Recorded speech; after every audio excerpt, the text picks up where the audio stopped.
Today we're going to be playing something other than Genshin. Woohoo!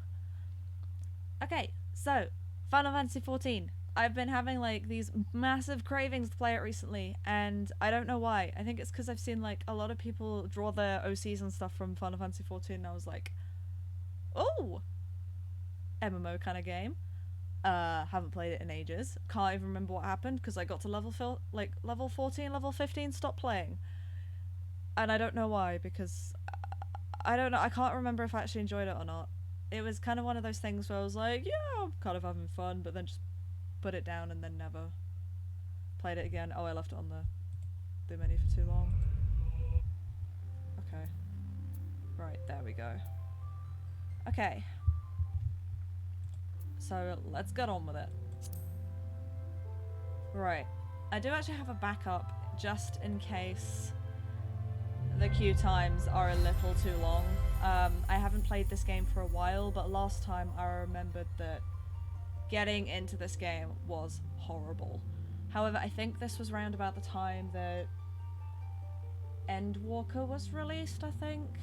Because that's when like all my friends were playing it. Probably because Endwalker was just released. And it was like impossible to get in.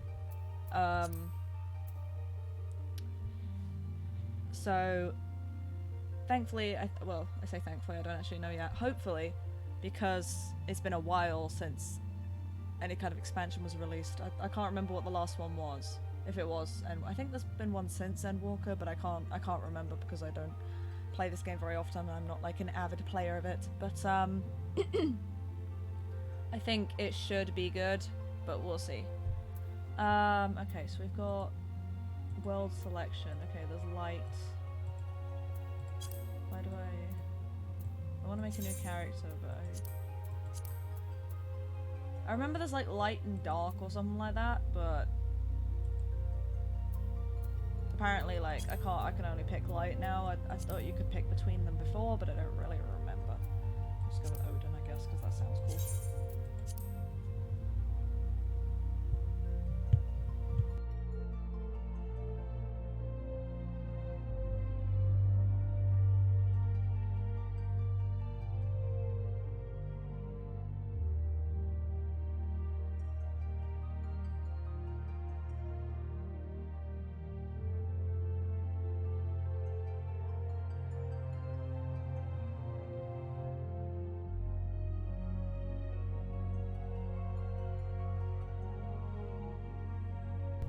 Sorry for the delay there. My throat's a little bit dry, so I might have to dip in a sec to go get a drink, but hopefully I'll be good for now. Oh, just one more second, sorry.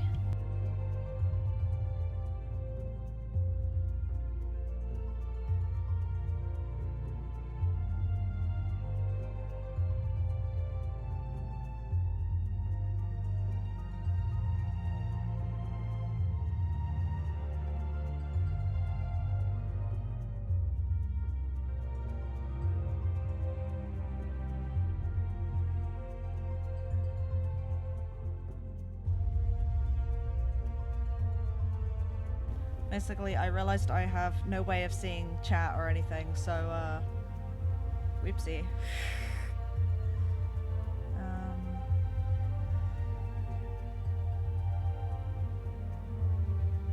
So if anybody's actually saying anything, then I'm not actually going to see it. So let's, there we go. Hi Maxim! Sorry, I don't know how long you've been there for, like whether it's been since the start, which was 5 minutes ago, or what's been going on really, but yeah, I'm now actually more prepared to actually stream. Like, I really like the background here. It's like all kind of like space vibes, like the whole kind of aesthetic I try to go for sometimes. Oh, and the music is so cool. Since time memoriam. Ooh, Mr. Moonlights, haven't seen you for a while. How have you been? I mean, I know we spoke the other day, but you get what I mean. Alright, what race should we go for? Okay, so we've got Hugh. I kind of just want to call them Hugh, but I don't think that's how you meant to say it. The Hyur are said to have first travelled to Eorzea from her surrounding continents and islands. 3 great migratory waves later, they are now the most populous of all the civilized races. They exhibit a relatively modest physique, both in height and build, which I think just means they look like bog standard humans, and are known for their peculiarly short, rounded ears. So human ears. Hyurs are well suited for travelling long distances by foot, a trait thought to account for their swift proliferation. That's it. They're a spusal.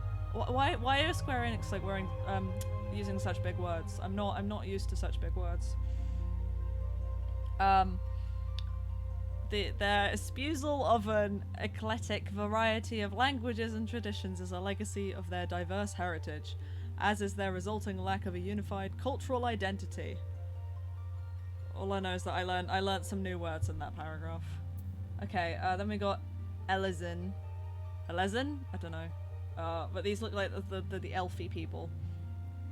In former times, the Elezen were the sole inhabitants of Eorzea, claiming dominion over her. Traditionally a nomadic people, the tall, slender Elezen believed the realm to be theirs by divine right.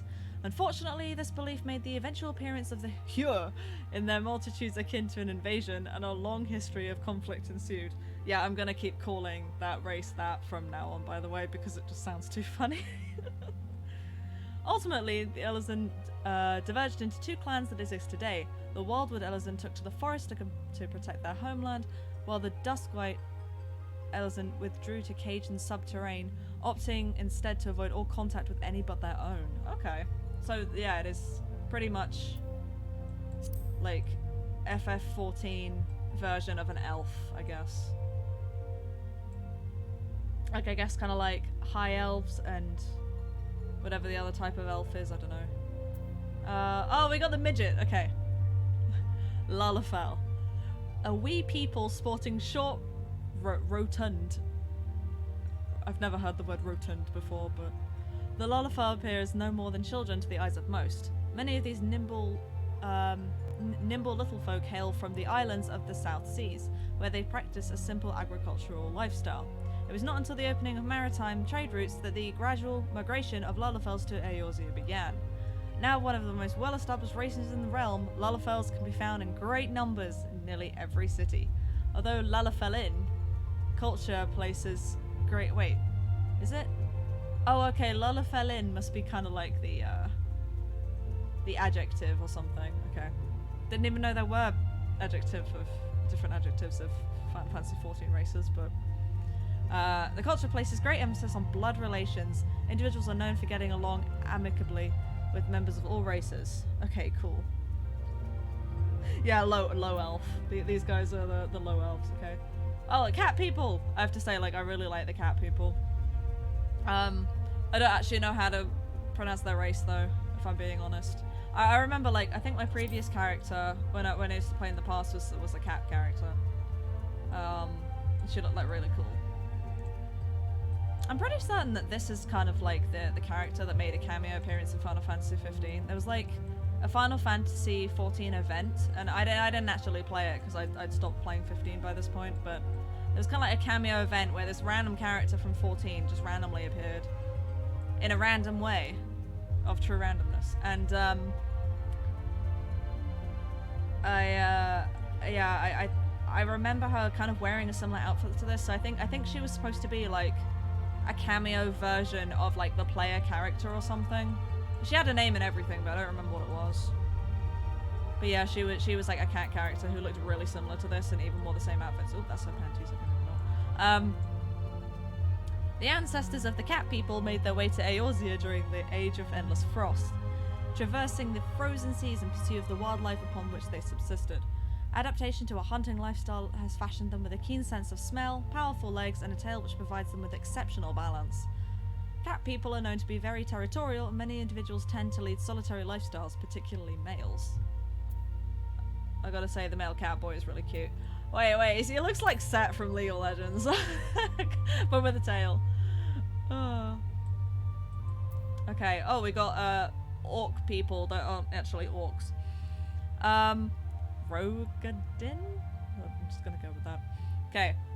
Known for their brawny builds and piercing eyes, the Big Boys are the largest and most rugged of Eosia's races. The majority of the realm's Big Boys belong to the Sea Wolf clan, a maritime people who earn their keep honor by the sea, be it as sailors, fishermen, or pirates. Comparatively fewer in number are the Hells Guard, who are known for their more earnest demeanors and can often be found working as bodyguards and smithies. And then we got these people, the Aura. I'm just gonna say Aura because that's kind of how I read the word, but they're so cute. This is probably the race I'll pick because as much as I like the cat people, I think these guys are just like slightly more interesting to me.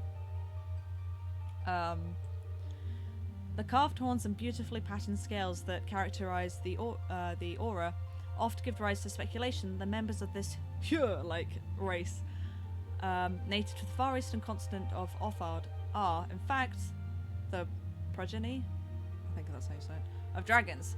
This, however, has long been disputed, with scholars citing several distinct differences in the two races as evidence of decidedly dissimilar roots. I'm really stumbling on my words today. The first and foremost being the enhanced hearing and spatial recognition granted by an aura's cranial projections, traits not attributed to draconian horns, and the second being the gross disproportion in body mass between auri males and females, again a trait wildly unseen in dragons. I mean, yeah, like that is quite the height difference. Like the other races look kind of similar when it comes to the male and female versions. I mean, I can't see any difference at all between the male and female Lullafell, apart from like slightly smaller ears on the males. It's like, yeah, these guys are just humans. But yeah, like look at the height difference. So yeah, we'll go as what's the unique pose? Oh, we'll go as the aura. Oh, okay, that's underwear. I mean, she's got pretty cool body markings and stuff. Okay. I'm guessing that I can't pick either of these because I don't have the full version. But yeah. Okay. Oh, I get to pick between two different ones. Okay, we've got light guys and dark guys. Okay. So the Ryan, I'm just gonna. That might be entirely wrong, but that's just what I'm gonna call them. Oh, I love her already. I don't know what she's doing, but I love her already. Ori creation myth tells of a dawn father and a dusk mother from whom all Aura are descended.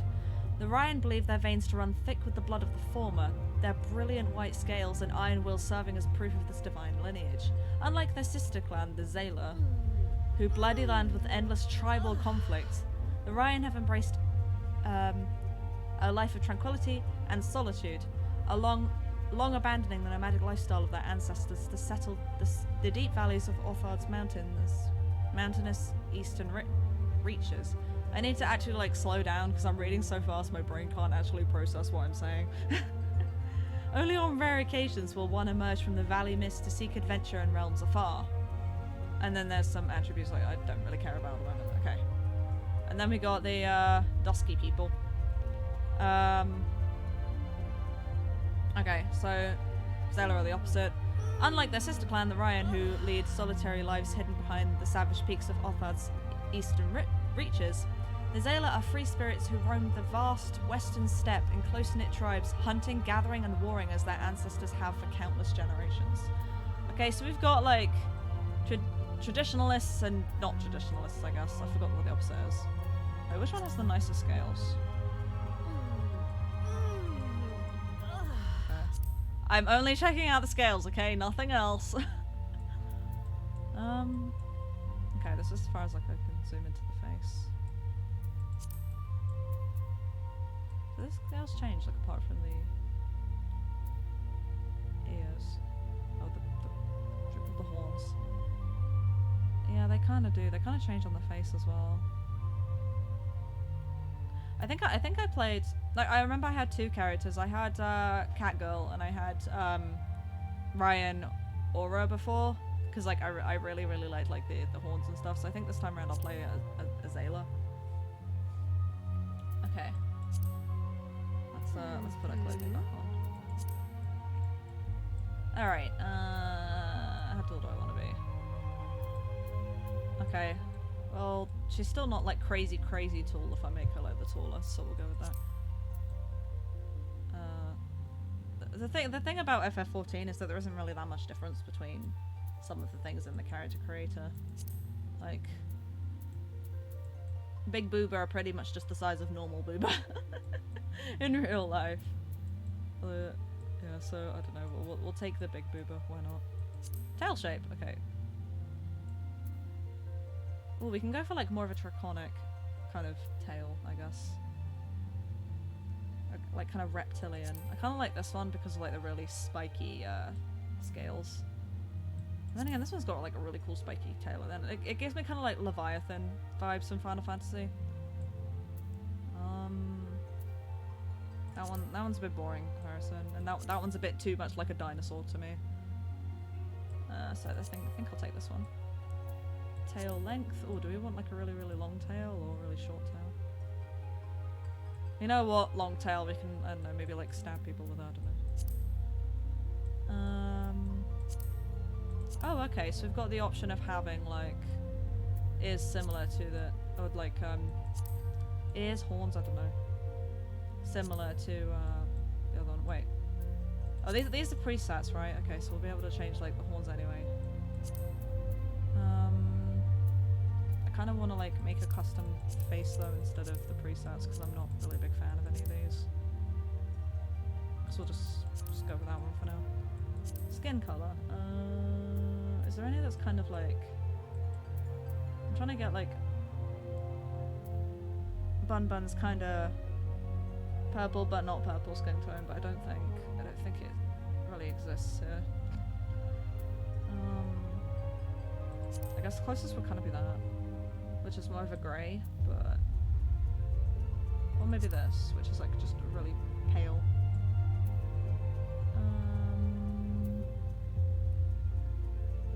Well, this one could be pretty similar. This one's also quite pale.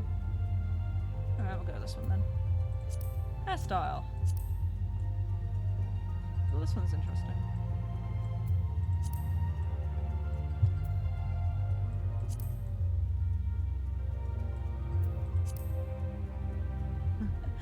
Typical Bunbun short hair. Oh, there we go. That's the Bunbun hairstyle. Or at least like pretty close to it. Well, this one's very 2B like. Oh, this is long-haired Bunbun. I'm trying to pick something that's like unique but still kind of Bunbun-esque at the same time. I remember one of my previous characters had this hairstyle, which is like really nice, but we'll probably go for something a bit different this time. This one's quite cool.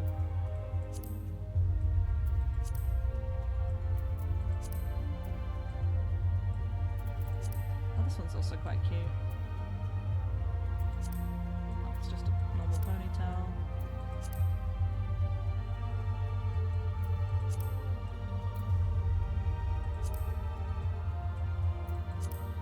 This one gives me like slight Yuna vibes from Final Fantasy X. Oh, and this one looks like Pain. Maybe we'll find a Riku one. Oh, okay, this is Aerith's hairstyle. It's pretty cool that that's in the game. Oh, wait, this one looks a bit more like Pain's, I think. Or like if this one like wasn't long, or if it was like really short. What is this? Well, they are wiggles. I'm very easily entertained. Could you guys tell? Wiggle, wiggle, wiggle, wiggle, wiggle. I could like literally sit and do that all day, or all night rather. I guess if I wanted to look like David Bowie, could go with this one. But who wouldn't want to look like David Bowie? Oh, emo hair. Spiky hair. Buns? Buns on Bunbun, maybe?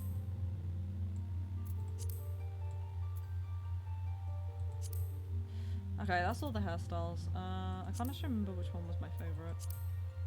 I quite liked this one because it was quite unique. Yeah, I honestly cannot remember what it was I actually wanted to go with, if I'm being honest. I saw like a couple where I was like, yeah, that'd be cool. Like, I think this one was one of them. I think I actually prefer this one.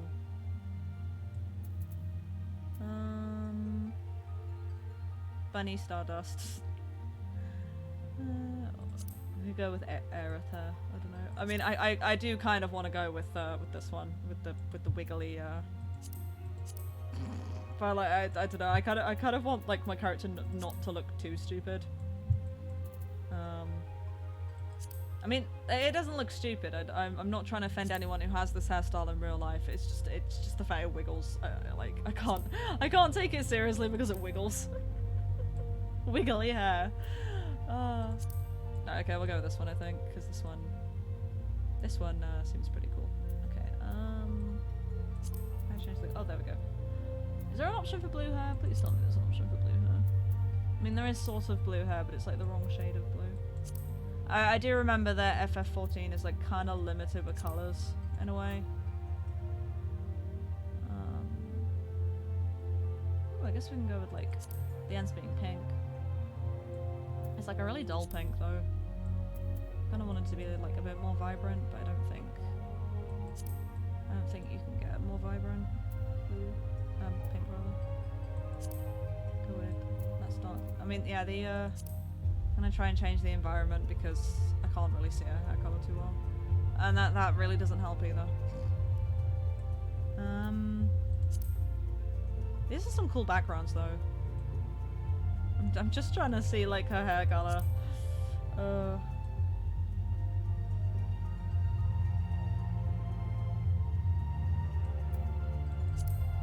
Okay. Ooh, this space is pretty cool. Okay, we'll go back to the ethereal background. I think I'll try in the lighter areas. I'm basically trying to find like a hair color that matches the Bunbun hair color the most, and I think it's probably going to be this one. I think it's like in most lighting it looks like pretty grey, so I could just go for like the darker blue instead. And then it kind of looks black now.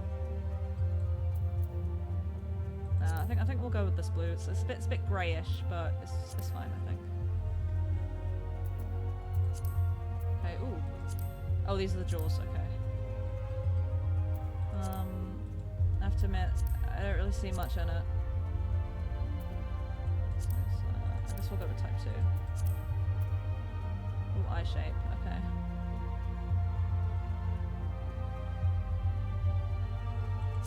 Either 3 or 4, I think. Ooh. Sure, I'll go with big giant eyes. Okay. Ooh. Ooh, okay. Oh, we can kind of go for like Bunbun's purplish kind of color.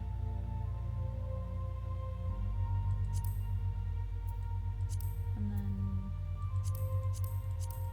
if we pick the Limble ring, okay, nice, we can change the colour of it.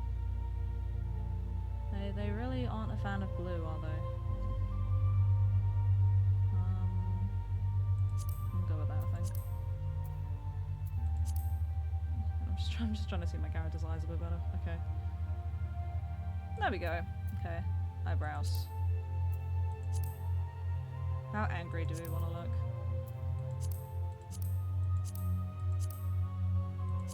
I actually kind of like the thicker eyebrows, I think. Nose. Again, like, all of the noses are just kind of like in a slightly different location. They all do look very similar.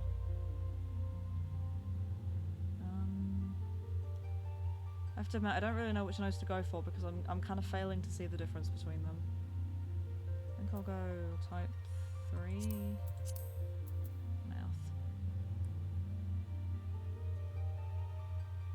Okay, the mouths are a bit different because I quite like the thicker lips. Dark light, none. Okay, let's go see if we can get the plum coloured lipstick.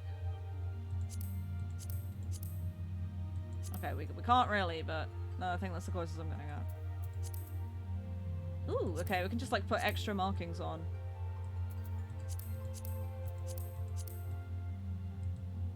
Sure, we'll go with all the markings. Face paint. Ooh. I can have blushies. I can have blushies. Okay. This face paint looks kind of cool, but it kind of like goes in front of my scales and looks a bit weird. Ooh. Ooh, this looks kind of cool. Freckles. I can have like literally white freckles. This looks like I've been like really badly suntanned on everywhere but my eyebrows.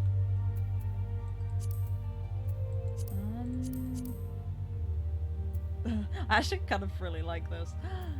I think the best thing I saw was this. Ooh, what's reverse? I don't know what reverse. Oh, okay, it's just like flipped. Okay. This one's also kind of cool. I think I still prefer this. What color should we have it? I have to admit, I think it does look good when it like matches the scales. Which one is like closest to the scales?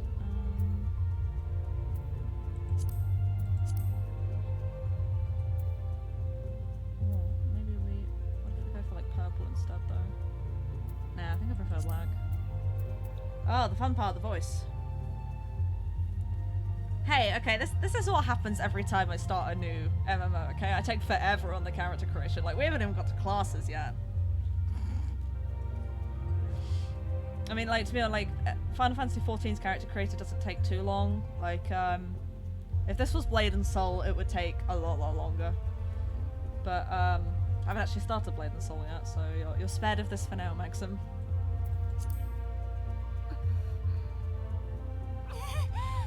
Oh, okay.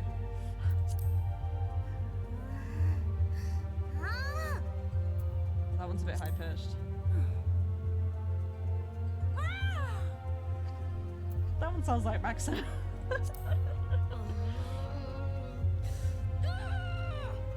Can you mimic every sound she makes? Okay, I can try. My mum is probably gonna come in like, Bun, what the hell are you doing? Okay, so type 1. I'm never doing that again. Why did I agree to this?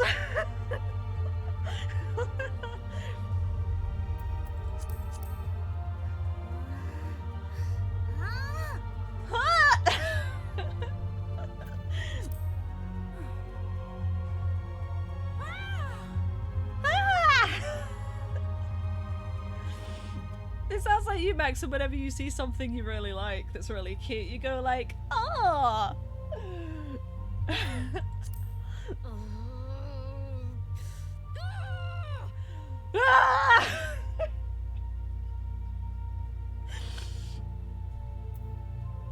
I hope that didn't break my microphone or like your guys' ears. I mean, hey, if you guys weren't paying attention to the stream, now you are, right?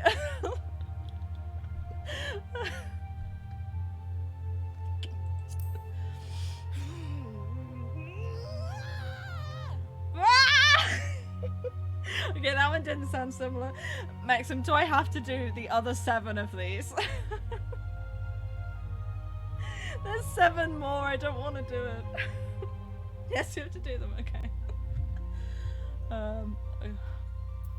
Okay, I don't actually know how to do type 5s, like, without, like, actually screaming. No, okay, I would be able to do 5s if I actually screamed, but I would, like, actually, like, terrify everyone else in the house, so I'm not gonna do it. Type 6, maybe. 6 is even more like an actual scream, so...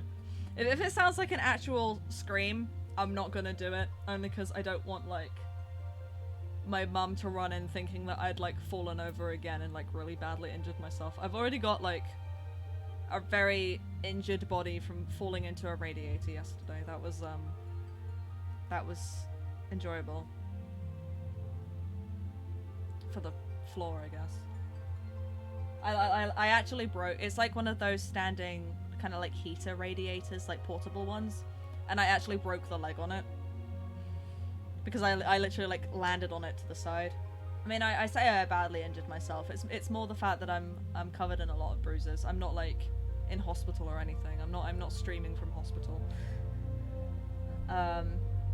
I've just ended up with like a ton of bruises everywhere, and I like bruise really easily, so if you ever want someone to beat up because they bruise easily, I'm your gal. So you run around. I was like Jack Sparrow doing the pyro walk. Yeah, that is how I walk. That's how I fall over so much.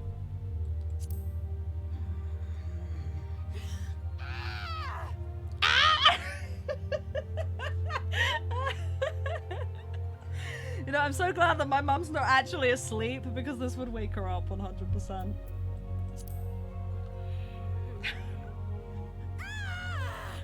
Okay, that one's a bit too screamy.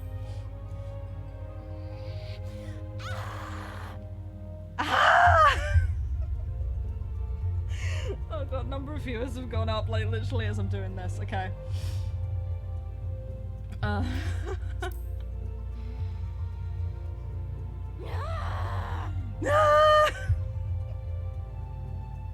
Psycho scream it. Yeah, you're right. You are 100% right.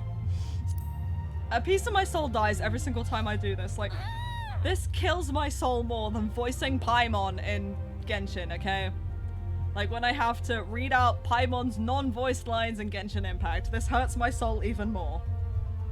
It doesn't hurt my throat as much, though, because Paimon's voice is so high-pitched, it actually hurts my throat from doing it for a while. That's why I try and, like, mix side quests and story quests together, or do a stream full of story quests entirely, so that I do not have to voice Paimon.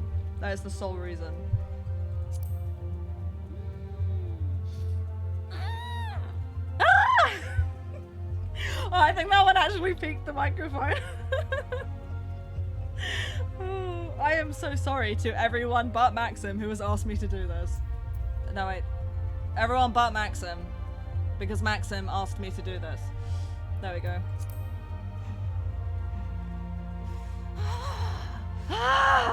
Okay, that one was the least life-threatening, I think. Okay. The best part was, after doing all of that, I wasn't actually paying attention to the voices and don't actually know which one I want for my character. Let's see. Oh, this could get very dodgy very quickly. Okay, we don't want the lolly voice. I'm so glad I'm wearing a headset. Yeah! Yeah! Oh,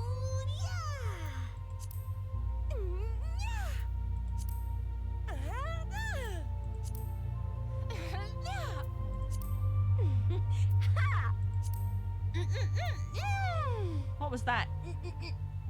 Sounds like my cat.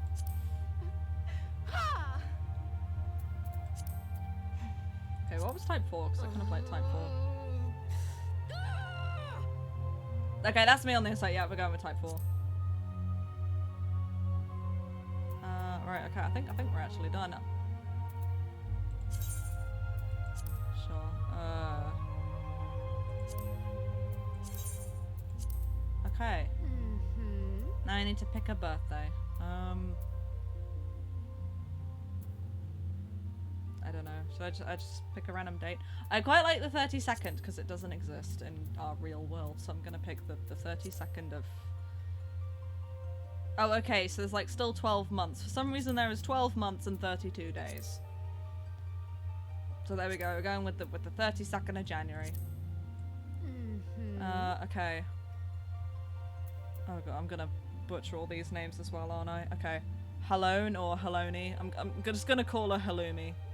Okay, Halumi, mover of glaciers and goddess of war, is the guardian deity of Ishgard. She commands the element of ice and is associated with the first moon of the Eorzean calendar. Halumi is the daughter of Ralgur and a bitter rival of Nofika. She is most often depicted as a relentless warrioress armed with a bronze great shield. Her symbol is 3 spears. Okay, cool. Menfina. Menfina is the keeper of the moon and the goddess of love. Oh, sorry, goddess of love. She commands the element of ice and is associated with the second moon of the Eorzean calendar. Menfina is the sister of Azima, I don't know, and the divine lover of Oscon, we're going with that. She is most often depicted as a maid carrying a round skillet. Her symbol is the full moon. Halloumi looks delicious. I love halloumi. It tastes great. Thaliak. Thaliak, oh sure, we'll go with that. Thaliak, ruler of rivers and wisdom and god of knowledge, is the guardian deity of Sharlayan. Like, thing is, all the NPCs in Final Fantasy XIV have really confusing to pronounce names as well.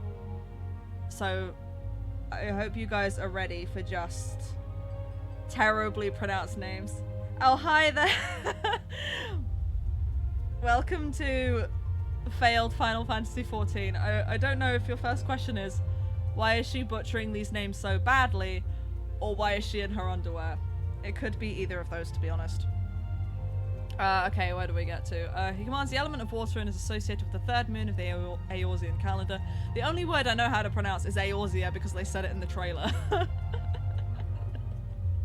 Thaliak is the father of, oh god, Limlayan. We're going with Limlayan. And the teacher of Byragot. The bee guy. He is most often depicted as a reserved scholar holding an ashen staff. His symbol is the scroll. Okay, coolio. Nymea, I'm going with that. I think the pronunciation is just a skill issue. I'm sorry, I'm not a professional voice actress, as you can probably tell from my terrible acting in Genshin Impact and all the butchering of the names. Like long words or words I've never seen before particularly throw me off. That's why this is so difficult for me. Okay, so this lovely lady is the watcher of celestial bodies and goddess of fate. She commands the element of water and is associated with the fourth moon of the Eorzean calendar. She is the younger sister of Alfik and master of Ralgur. She is most often depicted as a weaver donning a white silken veil. Her symbol is the spinning wheel. Okay, she seems cool. Okay, this person, the name I can't say for some reason. Fantasy word moment. Oh yeah, this is like, I feel like Square Enix just went to random word generator, and that's how they generated the names of things in Final Fantasy XIV. I think that's how they've done it. I mean, to be fair, it's still more unique than Fire Emblem, because Fire Emblem has named nearly everything after, like, Norse mythology. Nearly everything. Actually, maybe I should be a bit more specific. It's Fire Emblem Heroes that's done that. I'm not sure about the actual games, but the mobile game Fire Emblem Heroes has done that. Like, everything is named after Norse mythology. Right, okay, we're back to this guy with the double L's. Double L guy, Watcher of the Seas and Goddess of Navigation, is the guardian deity of Limsa Lomnin. This one's a tongue twister. Okay, Limsa Lominsa. Why, Square Enix, did you name it that? That's gonna throw me off so much. Oh, it's a she. Okay, she commands the element of wind is associated with the fifth moon of the Eorzean calendar. Sorry, double L lady, for calling you a he. I don't know where the he actually even came from. I kind of just picked a gender randomly, which is not a good idea. Don't do that. Please don't automatically assume people's genders. It's not good. Don't do what I just did by accident. Okay, she commands the element of wind associated with the fifth moon, blah blah blah. She is the daughter of Thaliak and the elder sister of Nofika. She is the most often depicted as a strong fisherwoman wielded a long-bladed harpoon. Her symbol is the wave. We've got like another 7 of these. Okay. Oshon, whatever, is ruler of the mountains and god of travelers and vagrants. He commands the element of wind and is associated with the 6th moon of the Eorzean calendar. He is the brother of Nalthal and the close companion of Halloumi. Yeah, I'm sticking with Halloumi, by the way. He is most often depicted as a carefree ranger wielding a bow of yew. His symbol is the walking stick. I quite like the hand drawing. Byragot is the purveyor of architecture and industry and god of the arts. He commands the element of lightning and is associated with the 7th moon of the Eorzean calendar. I guess we've just kind of replaced Ramu. Or maybe Ramu will do something different. I don't actually know like what Espers are in Final Fantasy XIV yet. Like in previous games, they're kind of like, they're sometimes gods, they're sometimes just like special creatures that will come help you out. Give us a deep dive on the lore of every single one of these. Well, halloumi tastes really good in a burger, okay? He is most often depicted as an ardent smith with a two-headed hammer. His symbol is the hand. Ralga, breaker of worlds, is the god of destruction and guardian deity of the now fallen nation of Alamigo. Amigo. He commands the element of lightning and is associated with the 8th moon of the Eorzean calendar. Ralga is the father of both Byragot and Halloumi and serves as an attendant to Nymea. He is most often depicted as do you say magus or do you say magus? Because I tend to say magus, but I think it can be either. I've heard like this word pronounced both ways. Often depicted as a magus carrying a staff of bronze. The symbol is the streaking meteor. Well, that's what a guy sounds cool. Azemia, I don't know. Keeper of the sun and goddess of inquiry. Oh, that is inquiry. Okay. She commands the element of fire and is associated with the 9th moon of the Eorzean calendar. She's the daughter of Althig and the older sister of Menfina. She is most often depicted as a noble lady holding a golden fan. Her symbol is the radiant sun. Nalthal, overseer of the underworld and god of commerce, is the guardian deity of Ul'dah. He commands the element of fire and is associated with the 10th moon of the Eorzean calendar. Nalthal is the single manifestation of the Deific, I think that says, twins Nard and Thal. He is most often depicted as a discerning merchant holding a balance. His symbol is the cowrie, an ancient shell currency. That's pretty cool. Mages. Yeah. I think I've heard it pronounced as both, so I don't know. Norfolka, tender of soils and harvests and goddess of abundance, is the guardian deity of Gridania. She commands the element of earth and is associated with the 11th moon of the Eorzean calendar. Norfolka is the daughter of Zema and the younger sister of Double L Lady. She is most often depicted as a jubilant.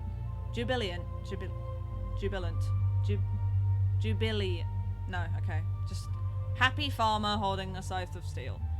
Her symbol is the spring leaf. I didn't realize my English was this bad. Like, I was born in the UK. Althig is the surveyor of change in space and god of time. He commands the element of earth and is associated with the 12th moon of the Eorzean calendar. Althig is the father of Azemia and Menfina, an elder brother to Nemea. He is most often depicted as an austere emperor wielding a mithril great axe. His symbol is the hourglass. Okay, I quite like the sound of the breaker of worlds and god of destruction, but also the overseer of the underworld and god of commerce. I think breaker of worlds, god of destruction sounds more cool though, so I'm going with that. Okay.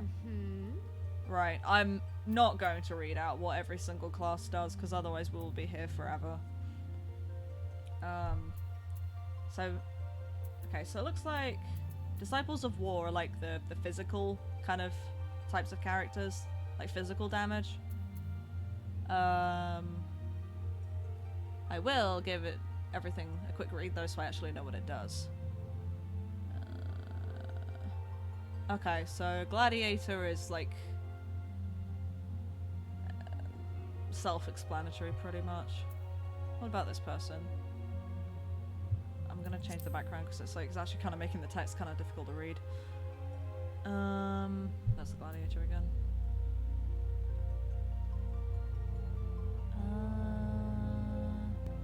Power and unarmed. They are wont to use metal. Oh, okay.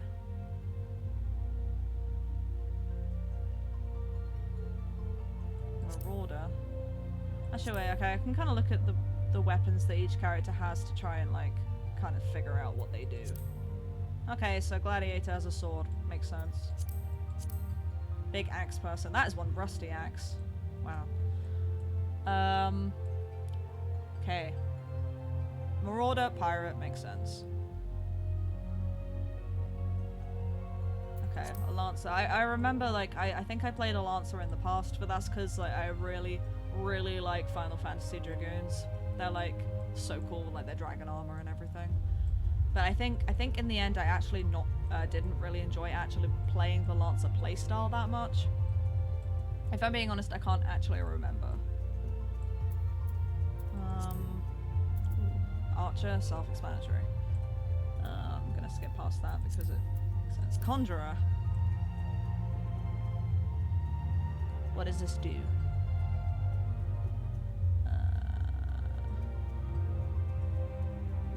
Okay. Thaumaturge.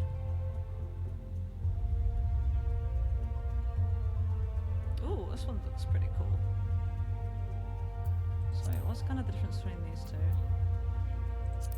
Okay, one has a wand, the other has a staff. Okay, makes sense. What's an arcanist? Ooh.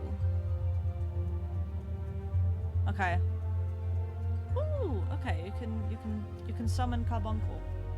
I quite like the look of Thaumaturge. So I think we'll go with this one. Okay, apparently I've selected. I could have sworn I clicked on Odin earlier, but. Oh, okay, that's why Lich is full, because of the bonus thing, okay.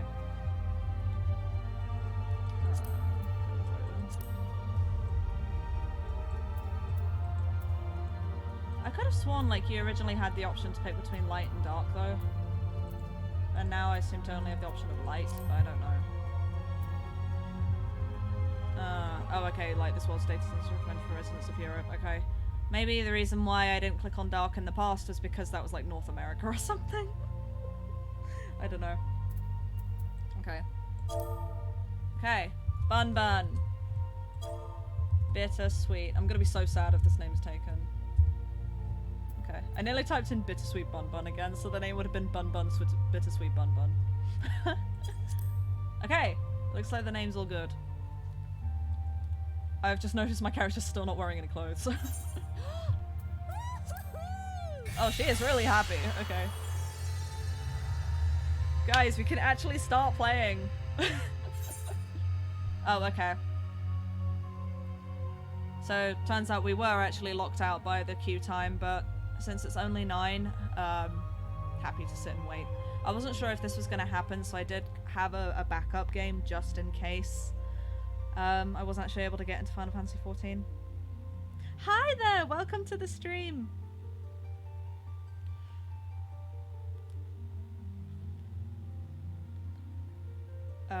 I'm assuming this will eventually go down. Oh, okay, there we go. It just kind of ignored all 8 other players. I guess it like kind of just did an update thing every now and then. I am so glad this game runs so much smoother than Genshin. I don't know what's wrong with Genshin on my computer because I have everything on the lowest settings and it still struggles to run. It could be an internet-based thing as well. But this game seems to be fine. I guess Genshin is just a lot more intensive because it's a lot newer. I'm not sure why though, because in my opinion the graphics in FF14 are actually better than Genshin.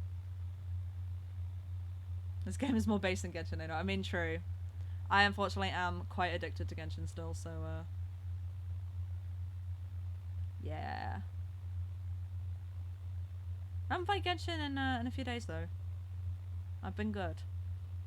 But I will be playing it on stream on Thursday, so I won't be good for very long.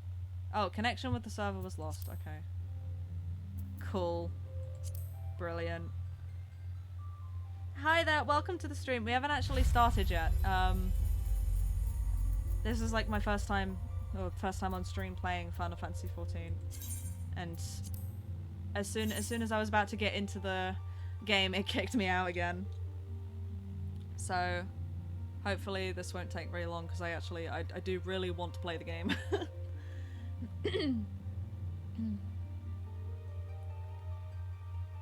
I just liked the look of the sort of dragon but not dragon people too much. I mean, I was considering playing a Lalafell because I thought it'd be funny running around as a midget, but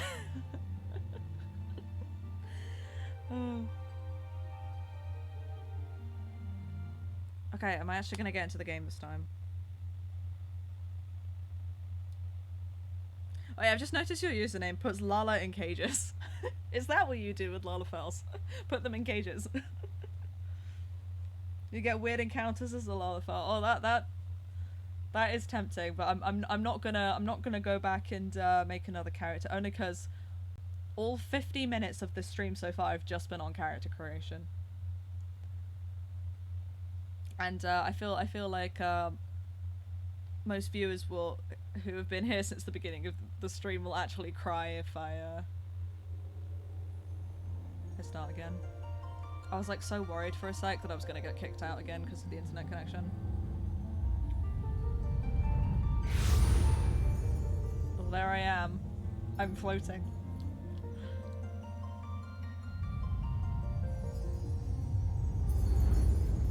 Maxim, don't lie, you just want to hear me like do all the stupid voices again. Like screaming into my microphone. Here.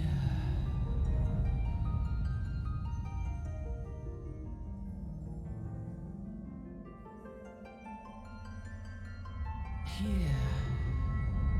Feel.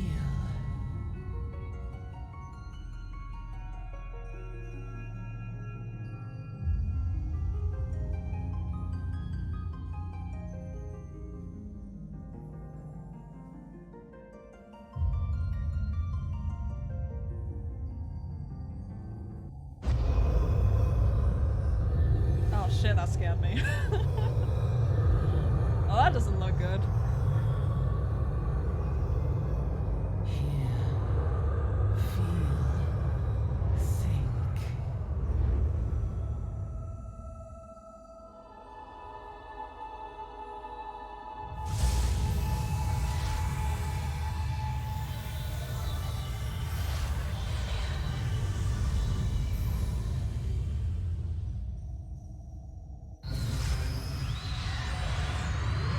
Oh, I want a costume like that. That looks cool.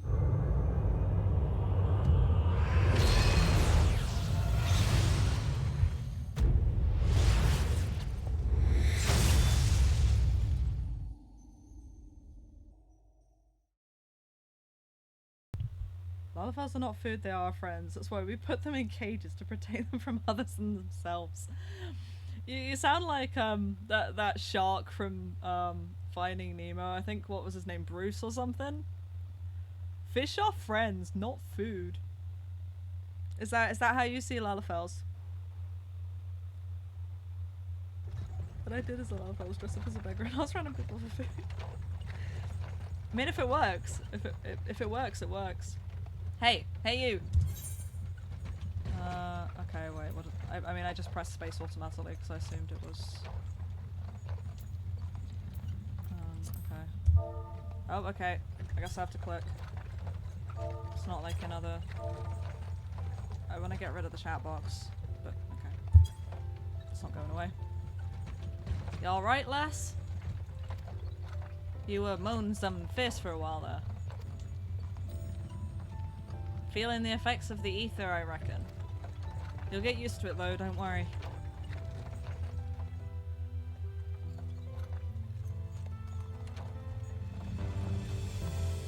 Chocobos! Why is there a giant pair of boobs on the back of my carriage? You there, halt! I keep pressing space automatically because I just assume that it's like other MMOs where you can just like press space to advance the. Oh look, it's a Lalafell with a really dumb mustache. I love that. What's all this about? Inspection! Men, search the carriage.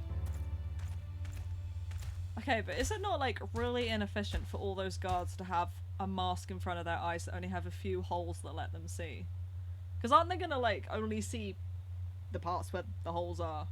Like imagine if you're in combat and you can't see when someone like launches at you with a sword because you've got a mask on that you can only see out of holes. I'm just an honest peddler, friend, so don't be too disappointed if you don't find nothing, eh? Mind your tongue, old man, lest I cut it out. Alright, he's a bit rude. Sir, look, Somnus. Honest peddler, was it? Since when do honest peddlers deal in prohibited herbs? It's confusing me because like Somnus is like a big thing in Final Fantasy 15 and that was the last Final Fantasy game I played. Like I expected to see like some ancient king that looked like Noctis just appear out of the bag or something. You're in a lot of trouble, old man. You'll rot in a dungeon to the end of your days unless you can afford the fine. I mean, the Somnus joke I've just made only makes sense if you've like played the entirety of Final Fantasy 15, including episode Arden. So that joke probably didn't go down well. Business as usual. Oh. Ah! Almalja. I think that's how you say that. Almalja, to arms, to arms.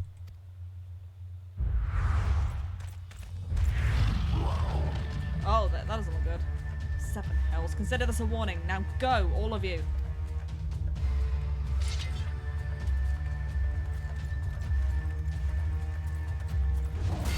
Oh, that guy just got smacked.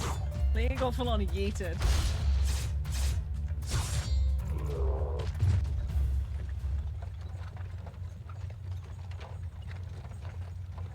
That kind of excitement ain't good for the heart. You be careful around them brass blades, lass. Bastards will have the shirt off your back if they fancy it. Like common bandits they are, only less honest. Thank the gods for sending some beastmen to the rescue, eh? Hey, seeing as we've still got a long ride ahead, do you mind keeping me company till we arrive? I don't like the sound of that. Them young uns don't much care for conversation, see? It's probably because you're being like really creepy. Brent's the name, and peddling's me trade. And judging by your unusual garments, I'll wager you're one of them new adventurers. Because it's not an MMO if you don't start off as an adventurer turning up in the world with no memory of who you are or anything. It's not an MMO if you don't do that. I knew it! Going wherever the wind blows, seeking fortune and glory. Now that's what I call living. I'm kind of like half going into a really bad American accent here. I don't mean to. So long as you can avoid dying, I mean. Ain't no secret that adventuring's a risky business. These days especially. What was it that first attracted you to it? Okay, so we've got the option of to gain power, to win glory, to amass a fortune, or staying silent. I'll go with like the really cringe to gain power. I think my voice cracked for a sec there. That's how cringe it is. Power, as in power to do good, like protecting the weak and fighting for what's right and all that. I thought that's what you meant. Well, adventurers do get up to a lot of fighting, that's for sure. You'll never be short of a chance to polish or warcraft in the adventuring business. I mean, isn't my character's god like the Ender of Worlds or whatever it was called? I don't know. That didn't sound like protecting the weak. When you arrive in town, you best enroll at the Adventurers Guild. They'll say you're on the right path. And it wouldn't hurt to join the guild, neither. You love the British accent. Thank you.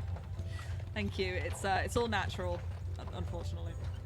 Ul'dah's home to a few, so if you fancy learning how to fight with a sword, your fists or even spells, you should think about seeking one out. Just remember though, there are more important things, not beings, than fortune and glory, such as breathing. Ain't no profit in being dead, and that's a fact. By the by, is this your first trip to Ul'dah? It is indeed. It is? Well then, let this journey itinerant tell you the ins and outs of your destination. Well, there's the boobies carriage again. Ul'dah's ruled by the Sultana in name. Isn't a Sultana a type of raisin? I don't know. Maybe... I don't know. I probably like accidentally said something offensive again. I don't know. But as most folk know, the Syndicate holds all the real power. Oh, it's like Britain! Like, we have a monarchy, but it doesn't mean anything. Them and their monetarist cronies would happily get rid of her grace altogether, but that won't happen while she still commands the loyalty of the royalists. And the royalists are nothing if not loyal. Why would the weak need protecting if there are no weak people anymore? Breakup was. No, you're not wrong about the British accent. I am British. It's all good. Sorry, I'm a bit like slow reading the chat because I'm trying to like read the text. I'm waiting till I can get to like an actual cutscene or something, and then I'll properly read the chat. These factions have long fought over power, throwing the weight of their wealth against each other, and they show no sign of stopping. Of course, the Lizardmen, that's the Amalja, couldn't care less about Ul'dah and politics. They have their own interests, see, and they ain't afraid to use force to serve them. They say war is a gift to peddlers. Need breed and profit. And though it shames me to say it, I'm inclined to agree. Ah, at long last. Behold Ul'dah, jewel of Thaumaturge, where folk turn sand to gold.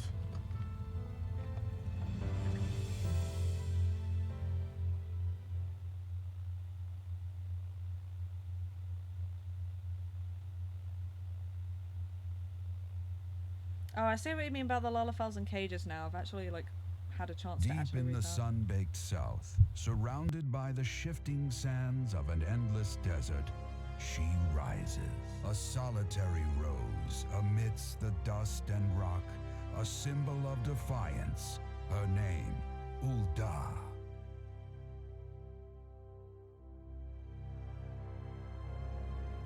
Even with the coming of the seventh umbral era, hope springs eternal for the mongers and merchants who vie for lost fortunes in this bustling oasis.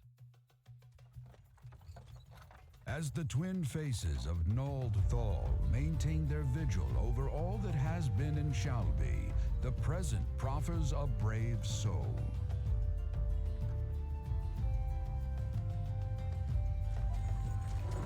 One whose arrival could mark the beginning of a new era of prosperity for the realm. Oh, it me! And here's where we part ways, lass.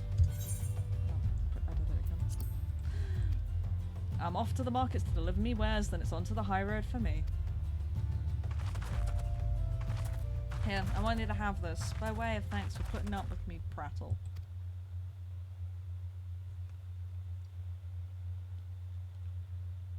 You never did tell me they know, but hey, here's an idea. Become the sort of storied personage I can brag about having met, and I'll consider us square. Oh, what a nice, creepy guy. May the traders nurture our fortunes as they kindle the flames which burn within us all. For by fire are we reborn.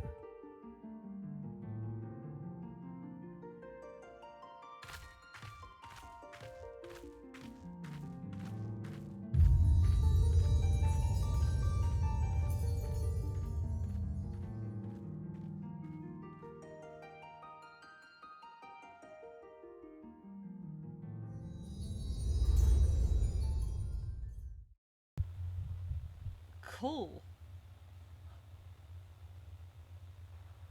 That was really cool. Oh, this is really cool. The city looks awesome.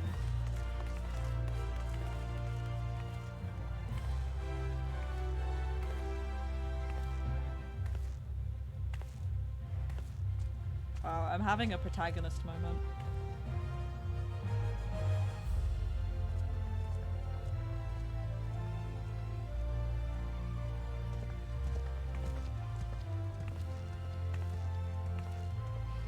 You know a protagonist moment when I don't look like anybody else in the town.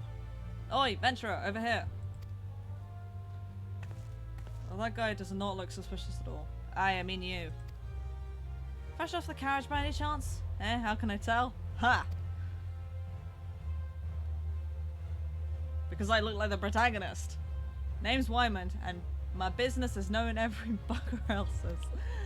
Now then, what if I was to offer you some invaluable advice by way of welcome to our fair city? Free of charge even, just this once like. Why does everyone I've met in this game so far look really suspicious? Welcome to Ul'dah, the shining beacon of prosperity rising from the deserts of Thaumaturge. Please select the control scheme you wish to use. I don't need to read that. Okay. So move cameras, left click, turn characters, right click, jump. Yeah, okay. Okay, sounds good. This is just... I don't want the lodestone plague gliders, I'm just gonna ignore it for now.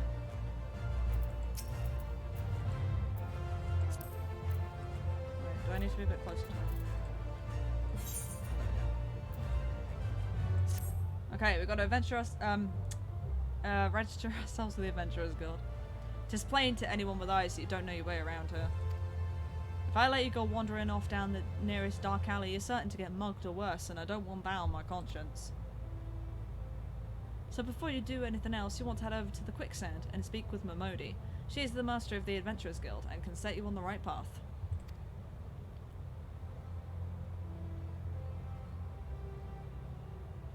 Just take those steps over yonder and pass through the double doors. You find her inside. And that's as much as you're getting for free. Good luck with the adventure and adventurer. What a nice, helpful, creepy guy. Oh, we have another quest. Oh wait, never mind. Okay, it's disappeared. Turns out that was the quest. This is stuff I probably should read, but I don't care at the moment, so I'm not gonna bother. Like, this city looks really cool. Okay, let's normally this is the part where I'd like entirely ignore what I'm meant to be doing and go off and explore, but I should probably like actually do what I'm meant to do at the moment. I've definitely come to the right place, right? Yeah, okay, yeah I have.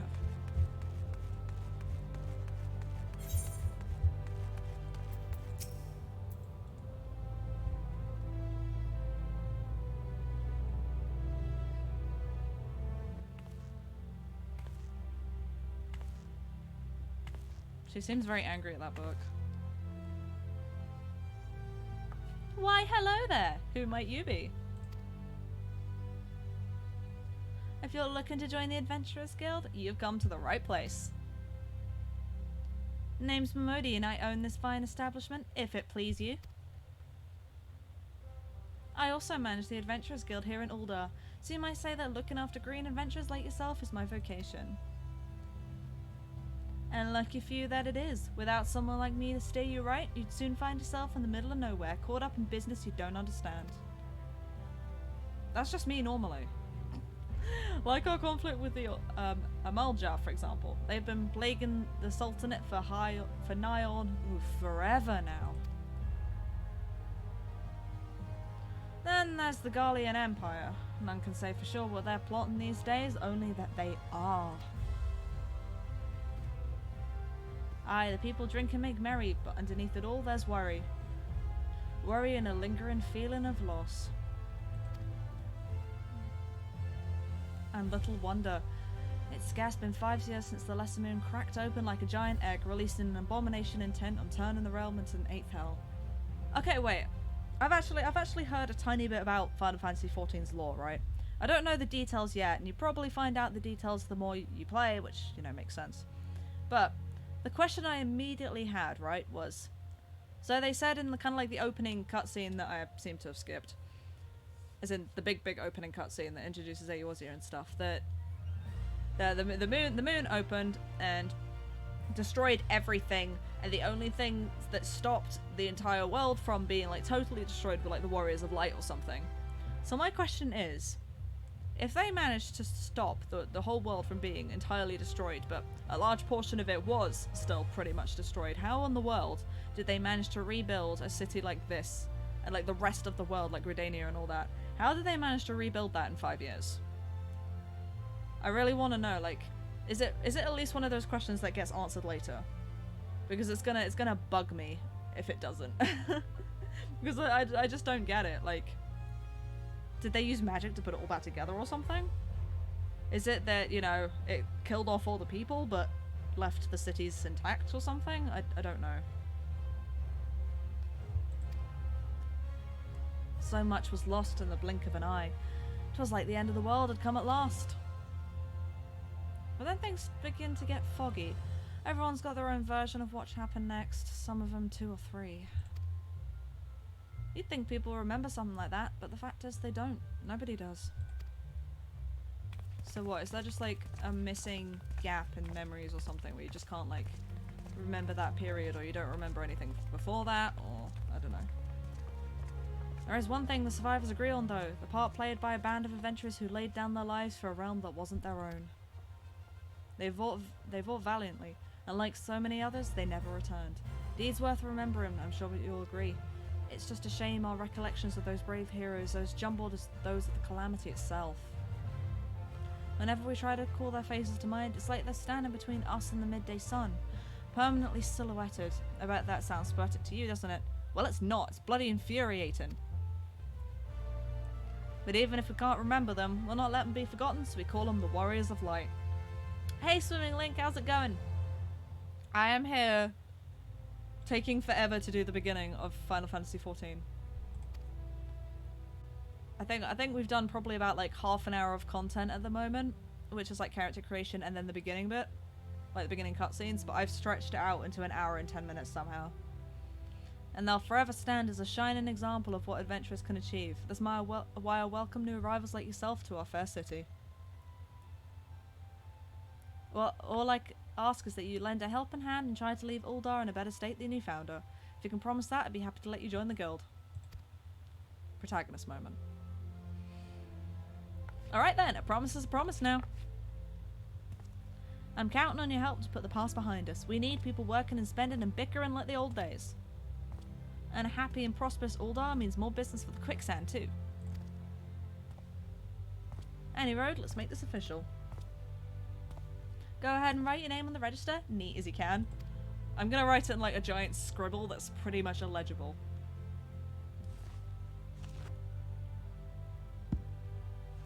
I can't read your name, it's written so badly. Never mind. I'm kidding. Bunbun Bittersweet. Well, ain't that a charming name? Just rolls off the tongue, it does. Oh, I should have made it like a really confusing name that's really difficult to say, and it's like, in fact, even harder to say than the actual names in this game that I can't pronounce. I mean, there's a time for starting everything, Link. I've only just started the Final Fantasy series, and this game's been out for years. I mean, the Final Fantasy series. My first Final Fantasy game was actually Final Fantasy 15. I never played any of the earlier ones. I've got like the Steam port of Final Fantasy 7, like the older one, not the new one, and I still haven't played it yet. It's just kind of sitting there on my computer, and on my Steam library. All right, Miss Bittersweet, on behalf of the Adventurers Guild, I officially. Please, sir, be merciful. 12 as my witness, I swear to you, I'll bring you your money. Okay, I can't take this seriously. It's a Lalafell with like the typical evil-looking like goatee mustache and monocle. And he's like 2 feet tall. I just. In the east, it said that even a merciful god might be driven to vengeance if thrice blasphemed. Be grateful you were given a 4th chance to offend. You too, attend to the scum. No, please, mercy. Well, ain't that a sorry sight? Nor an uncommon one, if I'm honest. Don't worry though, if you work hard, I doubt you'll end up like him. Just the same, if you ever need a bit of advice about one thing or another, pay me a visit. Just don't go bothering me every time you stub your bloody toe, alright? Tifa is bae. I mean, to be fair, like, Tifa is bae. Of course, I do enjoy hearing a lady muse on the many manhoods of her acquaintance from time to time. Anyway, welcome to Ul'dah, Bunbun. I said Ul'dah instead of Ul'dah, but it's the same place, right? Take a moment to catch your breath and I'll teach you a little about our fair city. It's got lots of pointy things in it. Yay, quest complete. I finally did the first quest of the game. 1 hour and 13 minutes later. Okay, we are now like a proper adventurer. Oh, cool. I leveled up. Alright, what's Umbral Ice and Astral Fire? Okay. Special status effects will allow thaumaturges to continuously deal devastating amounts of damage while still conserving their MP reserves. Casting one of the fire spells gives the thaumaturge the effect of Astral Fire, which increases the potency and MP cost of further fire spells. At the same time, it lowers the potency and MP cost of blizzard spells, but prevents the natural or spell-assisted gradual restoration of MP. Okay. Right, okay, I think I got it. Conversely, casting one of the blizzard spells gives the thaumaturge the effect of Umbral Ice, which decreases the MP cost of ice spells, while increasing the speed at which MP naturally recovers. At the same time, it lowers the potency and MP cost of fire spells. Alright. As the thaumaturge progresses on level, the number of umbral ice and astral fire effects which can be stacked at any one time increases. The larger the stack, the more powerful the effect. Learning when to switch between fire and ice is key to being successful in extended battles. Okay. I've got no idea like how it's gonna work at the moment, so I'm gonna do what I always do when I start MMO games, and that's button spam. If you don't button spam when you start an MMO, you're lying to me. Oh. Important quests used to tell the story of Eorzea and her people are called main scenario quests. These tasks are easily distinguishable from others by their unique icon. Okay. Quests using this icon indicate tasks of series of tasks, news, duties, and features you'd like to unlock. Okay. Well, let's oh, did I just stand on the? I think I just stood on the. Oh, okay. I'm just gonna stand on the chair. Okay, so we're gonna do 3 tasks that help us learn the fundamentals of adventuring. Yeah. Before you go charging off to find your fortune, I've got a few basic tasks I'd like you to perform so as to help you get to know the place. First of all, I want you to visit the Aetherite Plaza. To get there, head west from here until you reach Emerald Avenue, then look to the north. You should see a giant floating crystal called an Aetherite. If it weren't for Aetherites, traveling around Eorzea would be a damn sight more troublesome than it is. Of course, you'll need to attune with them before you can use them, so be sure to do that with the one in the plaza. Yeah, ever attuned with an Aetherite before, Bunbun? If not, just lay your hand on the thing and you'll see what I mean. When you've done that, I want you to pay a visit to the Thaumaturge's Guild over at Arzenath Ossuary. I think that's how you say that. Once again, I'm really bad at pronouncing stuff. Assuming that scepter ain't just for show, you might consider training there. And finally, I want you to visit the Sapphire Avenue Exchange over on the steps of Thal. Goods from all across Eorzea and beyond turn up there every day. You'll have no trouble finding armor, weapons, or anything else a fledgling adventurer like yourself might need. You might say that everything's for sale here in Ul'dah, as long as you've got the gil. Just make sure you don't pay more than you ought, Bunbun. There's plenty as won't scruple to swindle unsuspecting foreigners like yourself, especially if they think no one's looking out for their best interests. Which is why I'm giving you this letter. When you visit the exchange, find a gentleman named Cesaroga, I'm going with that, and give it to him. He'll be happy to tell you about the markets once he's read it. In short then, visit the Aetherite Plaza, the Thaumaturge's Guild, and the Sapphire Avenue Exchange. Simple. Oh, but before you go, a word of advice. While there are more than a few unsavory characters out there who will try to take advantage of you, there are also some with honest-to-goodness problems who you should consider offering a helping hand to. A lot of folk are lured to the city by the promise of wealth and power. What many of them fail to realise is that instead of chasing after gil the moment they get here, they ought to be making friends. Let it be known that you're willing to give as much as you get, and opportunities will come your way. Protagonist moment. Speaking of which, you should speak with the smith over yonder. Those lads always have some good advice for up-and-coming adventurers. Otherwise, that's about it from me. Past time you got going. Oh, and let me know when you finish, will you? That way I won't spend my days worrying that... Oh, push spacebar again. You're down to small clothes without a guild to your name.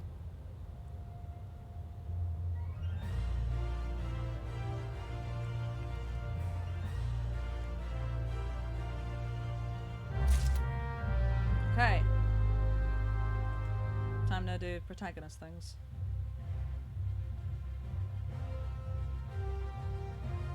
Oh, okay, so the time in the European servers is actually the current time in the UK.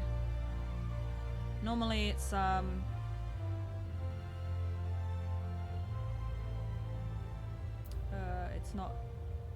Wait a minute. I know you.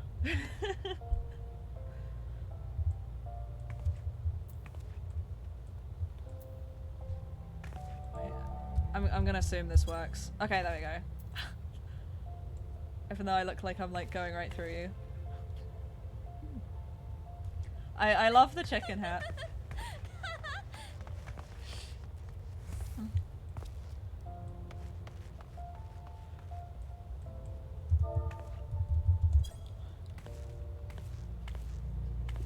I love the dance of this character. I'm kind of glad the slash commands actually like work in this MMO, otherwise I'd just be like spamming things. You threw money at me!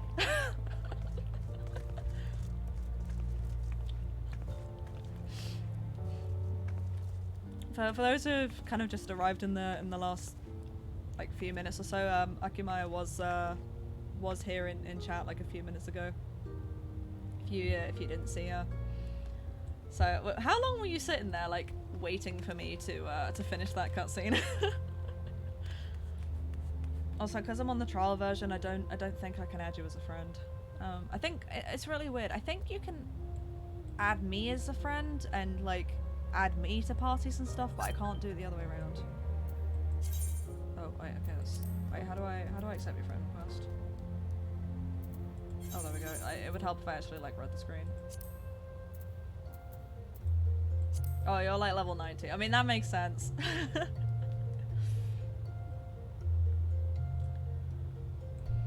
Yeah, I don't know, it's something, it's either friends or it's guilds or something that I'm not allowed to do because I'm on the trial version. Alright, what's this about sanctuaries? I didn't actually bother reading this. Okay. I don't really care about any of this at the moment. I should read this, but I really can't be bothered. Alright, I do really love the chicken hat, by the way. It's great. Wait, where am I going? This way.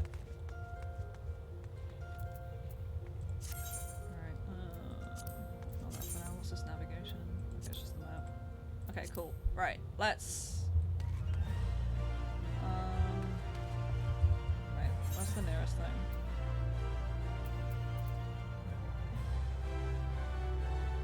Oh, I have a lot of quests already.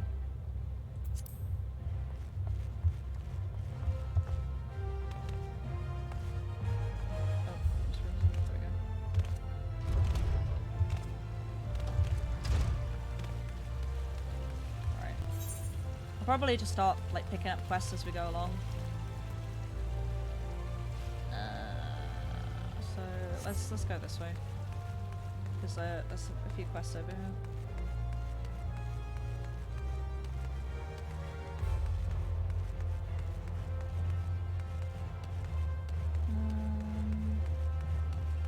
Okay. Oh, it's this guy again. Oh, it's the really suspicious glasses guy. Okay. Okay, what do I think of Ul'dah? So, how are you taking to Ul'dah, Bunbun? Making any friends in high places yet? Ha! Well, when you have the Sultana's ear one day, I hope you won't have forgotten about old Wymond. As long as you're here, mayhap you can do me a favour and take this missive Josias at the Platinum Mirage. It's just over yonder, and the man will even give you some gil for your trouble. If only all work in the city was this easy, eh? Okay. Protagonist moment. Let's go give someone something first. Okay. What does this guy actually do? I'm assuming this is something I won't be able to do yet. Yeah, okay, level 50. Okay. And involves things costing money.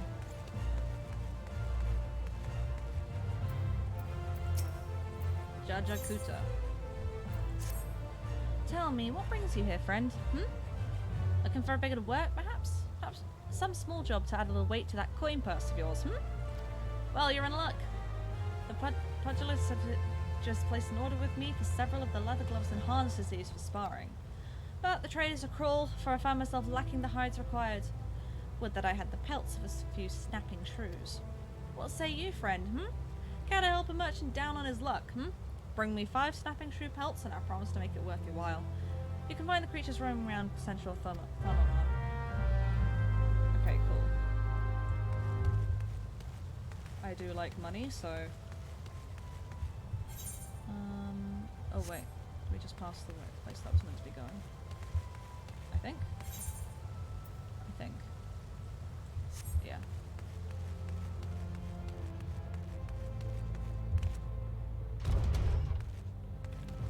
Hello.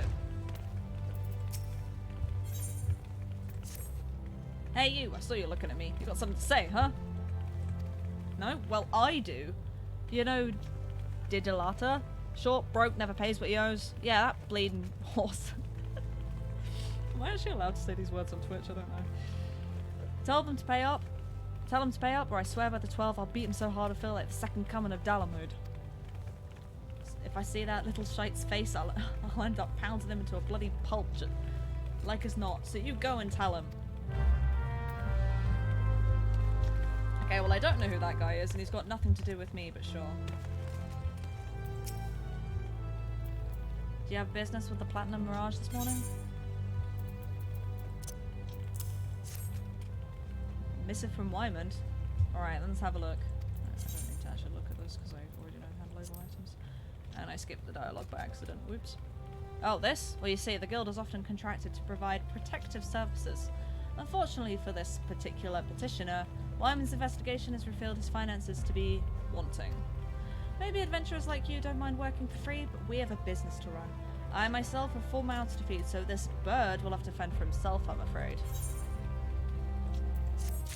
Oof. Well, at least he still paid me.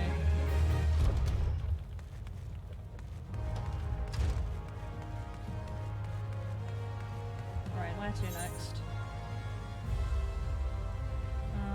Okay, if we keep going this way.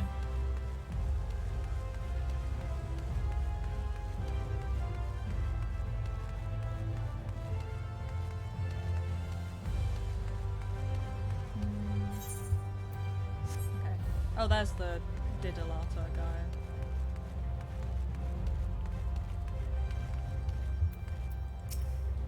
You are in big trouble.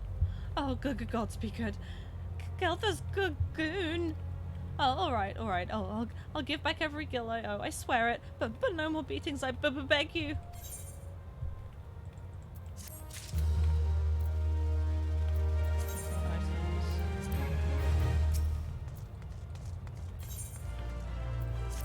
Alright, and you need my help to repay your debt, don't you? Look, I haven't got the gil on hand, but I do have this ring. Ain't much to look at, but it'll surely fetch a high price. Was me dear departed mum's wedding ring. Good gods rest her skull. But she'll understand. Show it to Mermain over at the ossuary and you'll get your coin.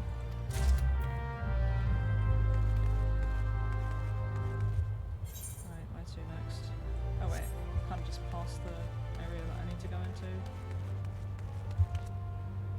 Once again, I'm probably like mispronouncing half the stuff in here. Ooh, Colosseum. Apparently we have business at the Colosseum, so...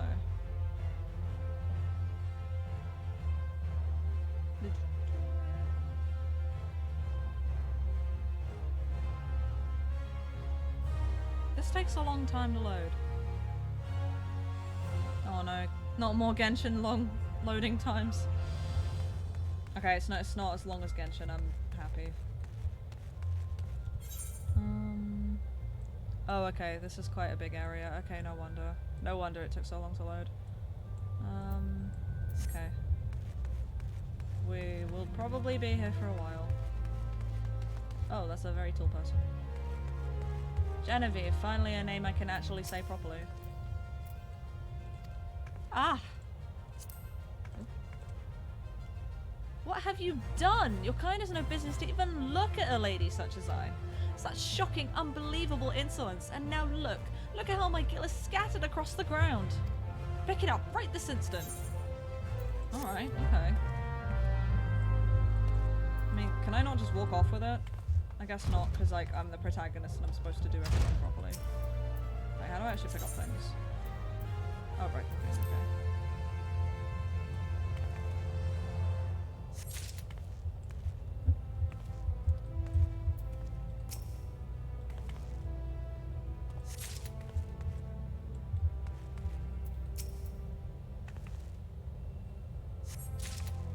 Yeah, I would just walk off with her girl because she's so rude.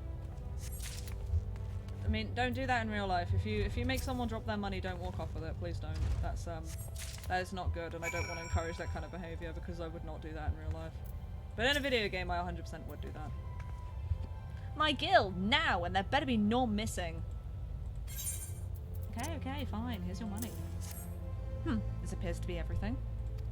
What are you still staring at? Are you expecting some kind of reward? The insolence! Oh, but she gave me a reward anyway, so... I'll take it.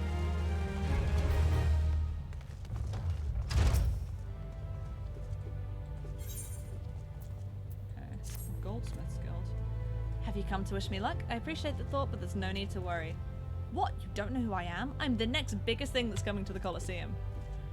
Zazariku's my name, and you'll be hearing all about my exploits in the coming days. I've even thought of a title for myself, the Garnet Gladiator.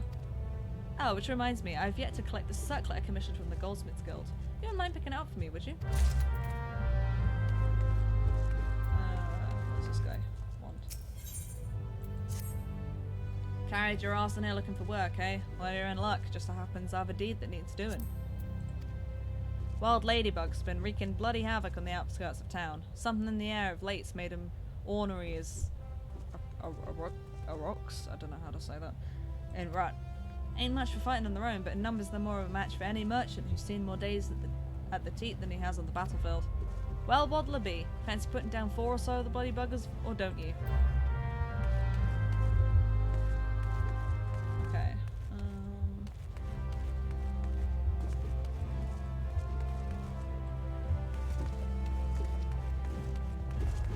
Alright. Where are we meant to be going next? Can I go this way? Oh, it's just no entry. In a really weird font. That's really cool. I love it when, like, they try and make other languages in video games. Like, this is kind of meant to be like an imaginary language, but you can tell it's supposed to say no entry because it still kind of looks like English. I love it when they do that. I think it's actually quite common in Final Fantasy games. Right, where are we going next? If we go... Yeah, they've done it up here as well. Like, that says Gladiators Guild down there. I can't read all of it. Like, some of it doesn't quite look like English, but that definitely says Gladiators Guild. And that says the Colosseum. Oh wait, there's an upstairs as well.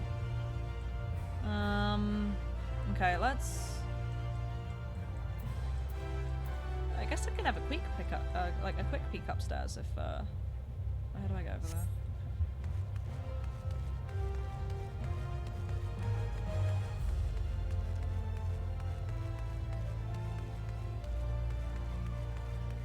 Oh, there's a lot of presents. Okay, what's over here? Oh, Ethernet shard. Is this one of those? I don't actually know if this is like one of the things I'm supposed to be attuning with, but... Nice, okay.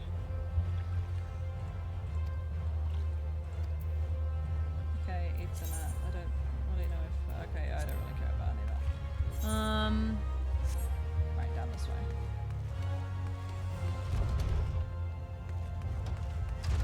Oh, there goes Akimaya again.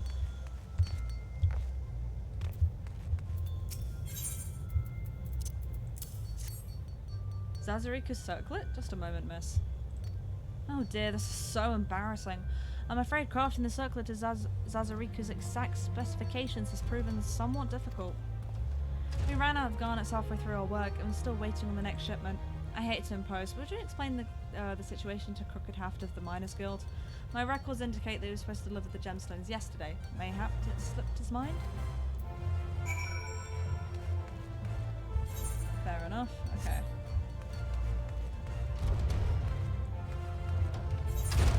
Right, how do we get upstairs? Okay.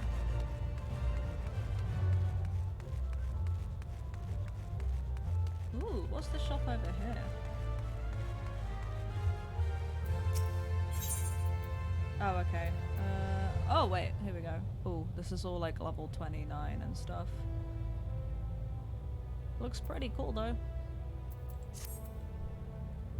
Shops. Is this anything interesting? No. Just typical RPG stuff.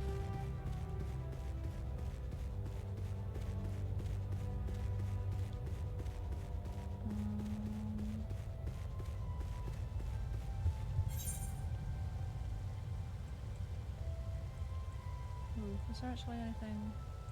Wait, oh, I went past the door to something. Did I? Wait, no, okay, I need to go up here and then to the left and then round. I see.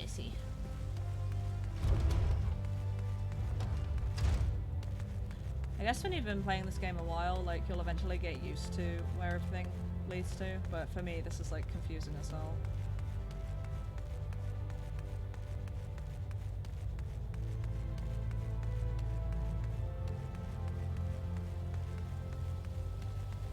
Oh, is this another aetherite thing? It is indeed, okay.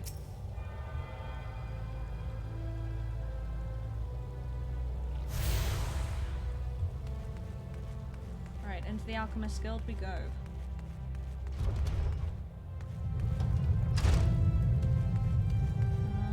Oh, there we go. That's the guy I need to talk to for another quest. There's very few quests I've actually completed. I'm just going around collecting them. Yes, yes, yes! At last my work is complete. Mark my words, this formula will revolutionize alchemy as we know it. With just a sip of this tonic, even raging fevers will be instantly extinguished. But I must needs test it, adventurer. While I produce more, I bid you take this batch to Pearl Lane. There's a man there named Landebert. He's trusted by the other refugees. Persuade this Landebert to take my tonic and give it to his people. I require nothing in exchange. After all, if it is truly effective, it'll be a tremendous boon to the advancement of the alchemic arts. And mankind at large.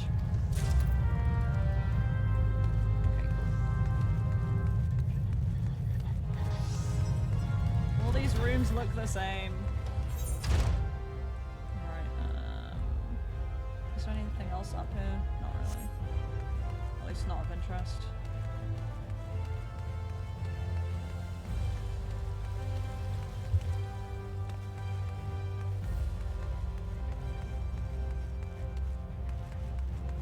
Where's the staircase? Oh, it's around the other side, isn't it?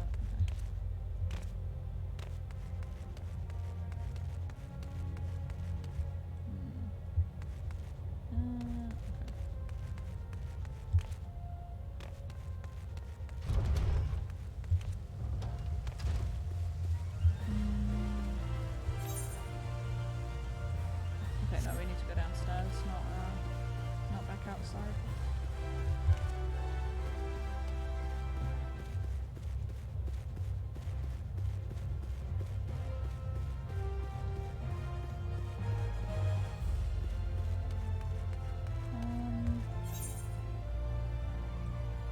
Okay.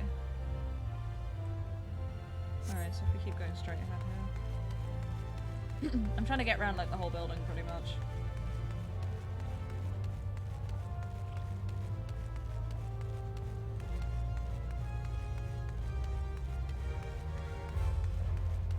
Bitter snow. We see, you're bitter snow and I'm bitter sweet, so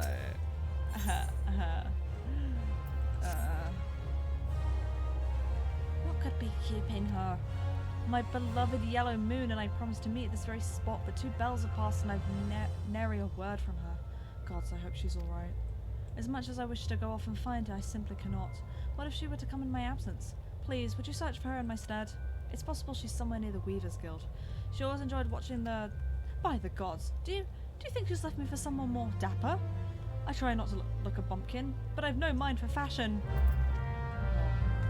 It's a bit of an oof, I won't lie.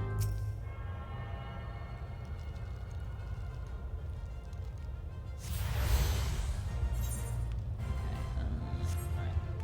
This way.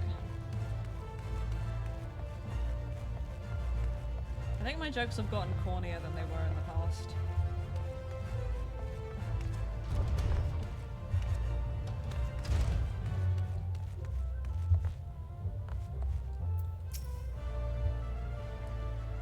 I have a mind to drain a pint, so hurry up and speak your business.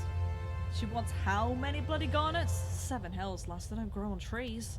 But more than that, this lad... What fancy... Oh, okay, I missed that bit. Any road, I'll do my part to ensure the little bastard gets bedecked in all the goddamn garnets he can afford. And if he dies in his first fight, well, at least he'll leave a pretty corpse.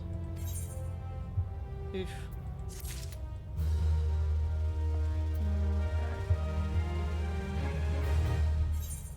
Okay, that's it for this section.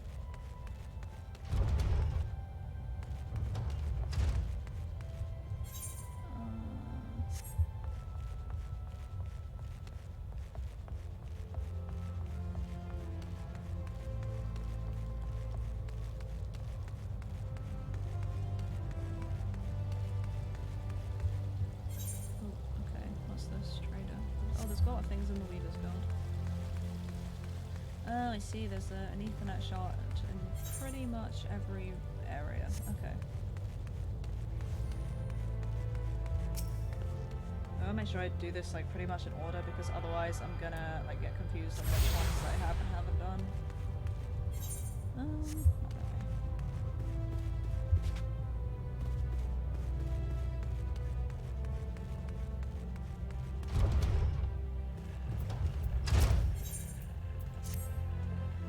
something in a cream? Or whatever shall I do? This dress, I can't seem to finish it. Oh, the design is flawless, absolutely flawless, of that I have no doubt. But I simply cannot settle on a colour for the life of me. How would you like to conduct a bit of field research for me? I'm dying to know what colour the ladies of Ul'dah are wearing these days, especially on the hustings strip. And when you're finished, please call on Lucy at the Alchemist Guild. The woman is a wizard with dyes. Have her cook up whatever colour you find is most popular. Okay. Oh, there's Yellow Moon. Talking to a very tiny person. Very got be good. Just look at me. This hair, this outfit, they don't match at all. I look atrocious. What was I thinking? Oh, I can't let Bitter Snow see me like this. Maybe that last tunic was best after all. Oh no, perhaps the blue? Bitter Snow is waiting for me, but I haven't anything to wear.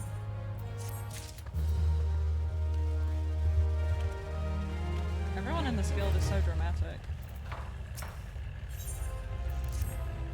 If it is work you seek, the Weavers Guild welcomes you. Indeed, your timing is impeccable.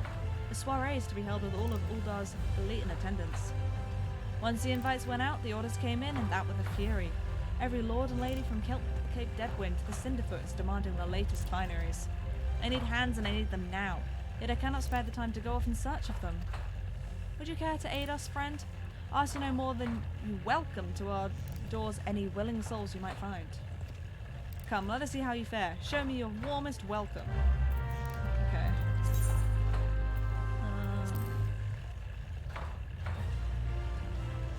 Okay, so if I...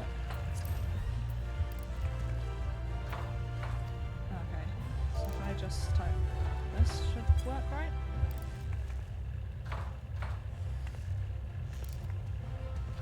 Is she happy with that? Nice. Excellent, I dare say I would work for you myself. Now hurry off, we need those people. Okay.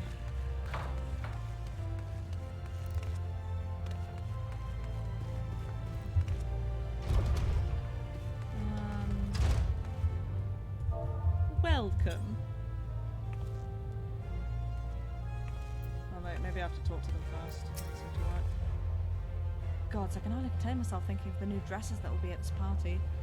Would that I were invited. Oh, okay, maybe I just needed to be a bit closer to them then in order to...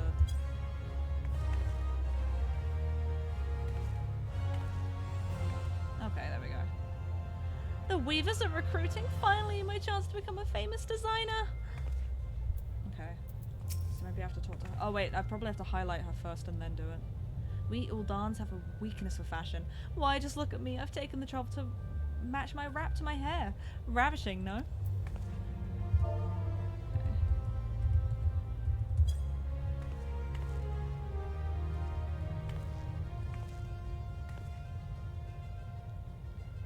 Work at the Weavers Guild? I'd be lying if I said I wasn't interested. To whom might I go to inquire further? Okay. Just got a couple other Weavers to go. Hello? What do you want? I've no time for your shenanigans. You're getting in my bloody way, now piss off. Oof.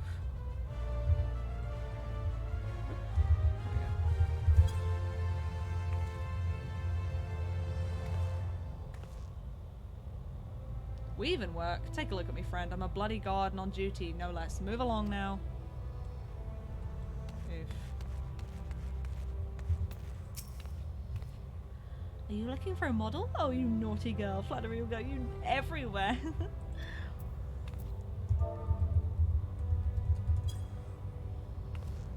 Come join our weaving thing. I appreciate the offer, but I must refuse. I'm all thumbs when it comes to stitching and whatnot. Okay. Apparently it doesn't seem to matter if they say yes or no, it still counts towards the quest. Fancy my garb, do you? And well, you should, it's all the latest rage.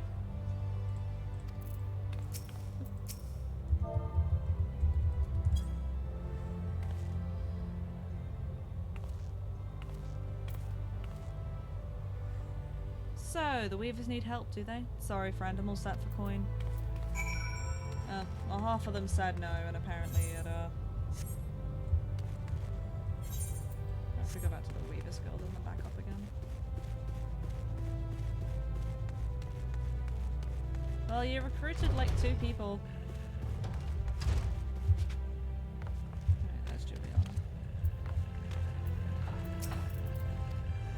returned! Well, how did you fare?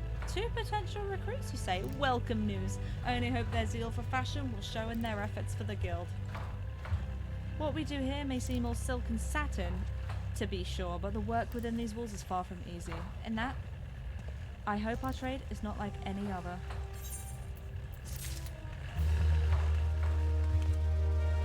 Well, she seemed happy with that.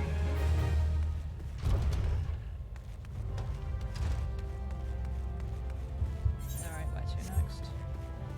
Okay, there's still apparently someone to talk to, like right next to the Ethernet shard.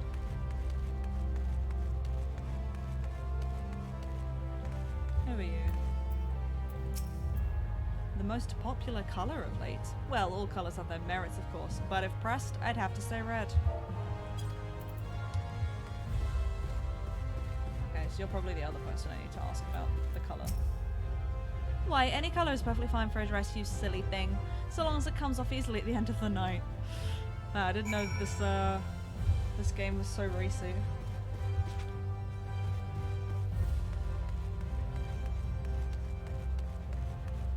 I don't know what Vox Populi is. Wait, where did I actually have to go? Oh, I have to go... Wait, where do I need to go? Oh, do I need to go back upstairs again? Oh, I have to go back upstairs again for more quests. Wait, surely if I use the, like, Aetherite...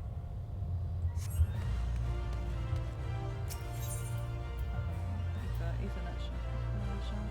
Okay, I didn't actually grab the one that was by the Gladiators Guild. Wait, just the one that was upstairs? Alchemist Guild. Okay. I'm so glad these are in the game. So I don't have to like walk everywhere.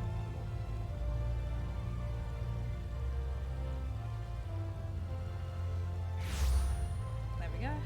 Okay. Ruvu Remu. That's a really cool name. Red ever and always. This is Ul'dah, my dear girl, where the sun beats on your back with fiery fists, and the sins and sands are hot and unforgiving as everywhere at once. We Ul'dahs live for our passions, and our lust for life is surpassed only by our lust for lust. Alright, okay, I literally just speak to everybody up here.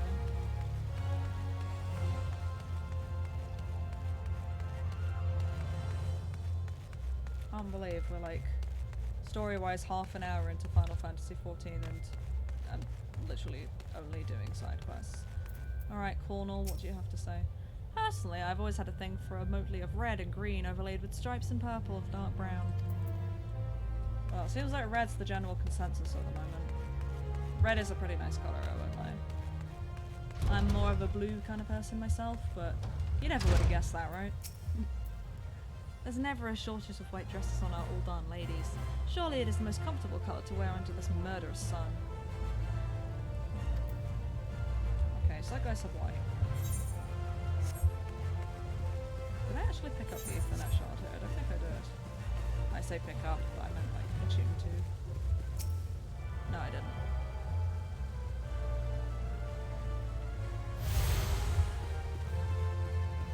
Okay, cordial spider. Yellow, what fairer colour than that, the name of the fairest maiden? Yellow moon.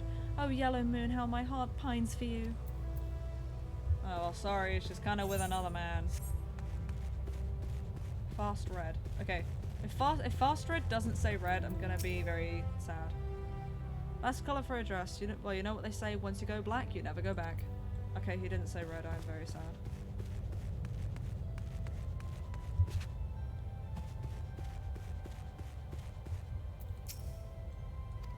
Oh, okay. I accidentally skipped his dialogue. I've done like 3 times now. Okay, back down to the merchant strip. Oh, this is the place we were before. Okay, fair enough.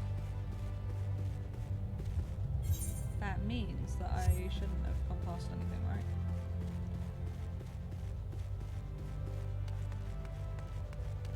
Right, I think, yeah, I probably grabbed that Aetherite already.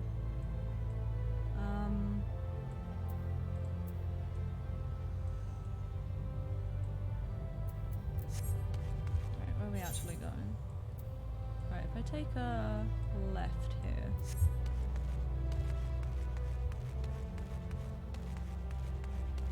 Conniving ne'er-do-well. Oh, I can't. Oh, I can't talk to you.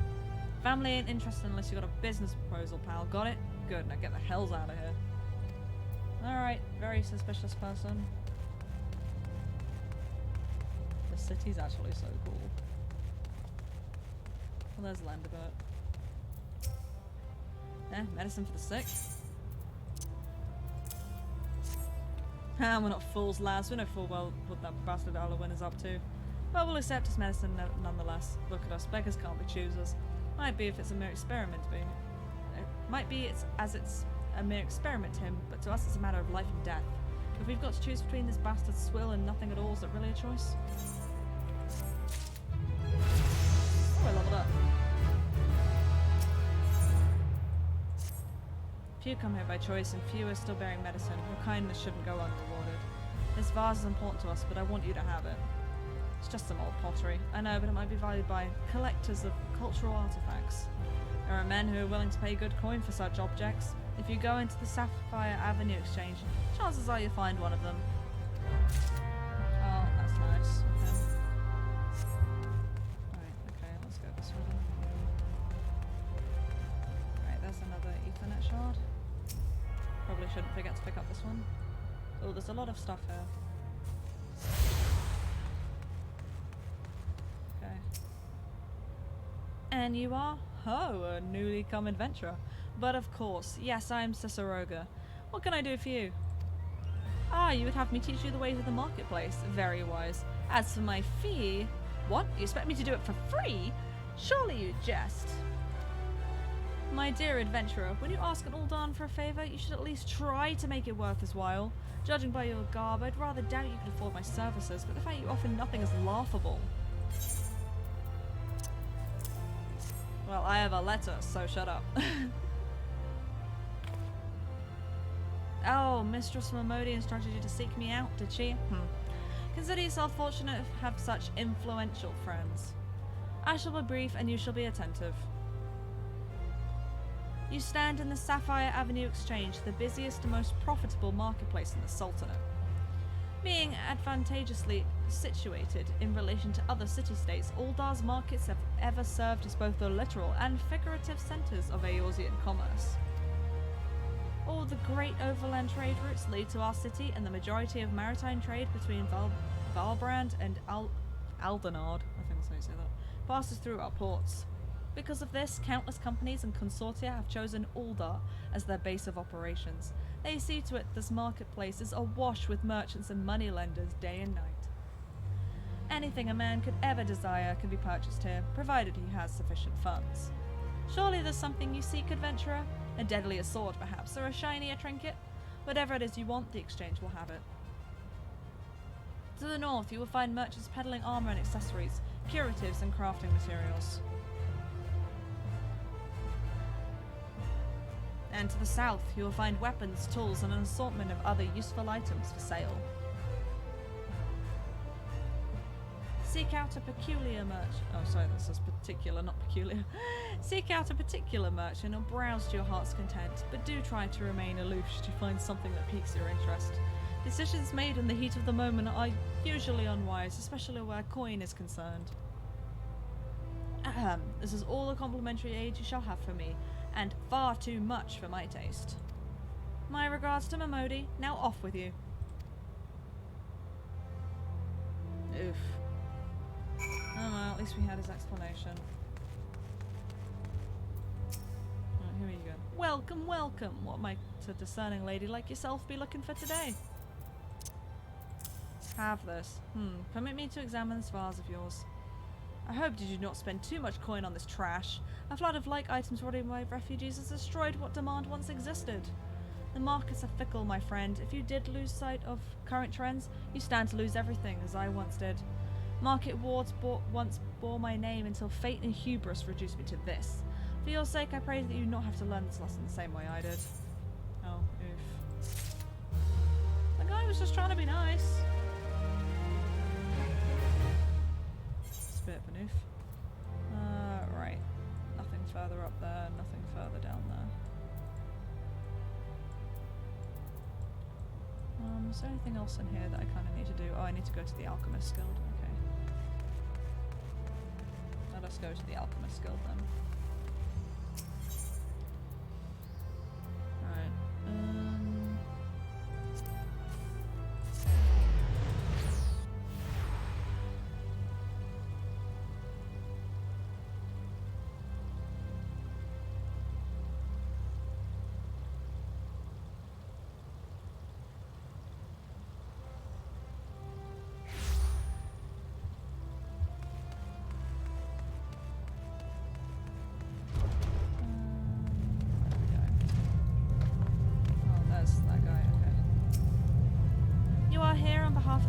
Guild, are you not?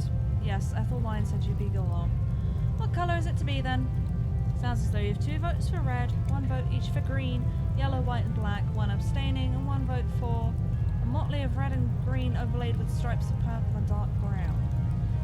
By no means a resounding victory, but I suppose red it shall be. I have some catalysts I've been saving for such an occasion. Mark my words, I'm going to concoct the most vibrant red Ul'dah has ever seen. Alchemy may look arcane and austeric to be uninitiated, but it is grounded in naught but science and experimentation. Indeed, I dare say it does more to advance culture and civilization than nigh any other discipline.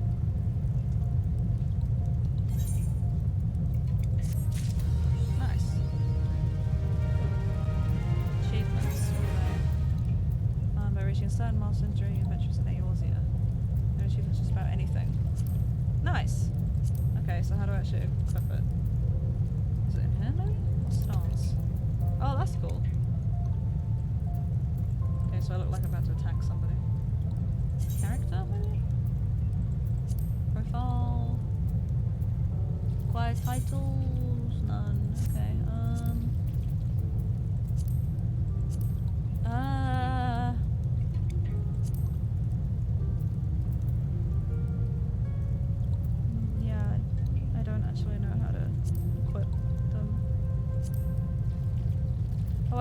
maybe you don't equip them, maybe it's not like titles. Normally I'm used to like achievements being equipable in RPGs, that's kind of why I automatically kind of assumed that was the case in this one, but it might not be. Right, where is it we're actually going?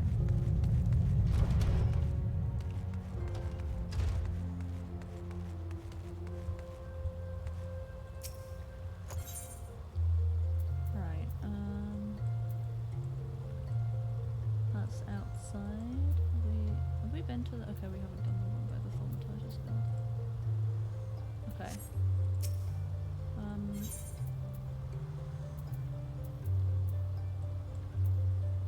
Is there anything else in here?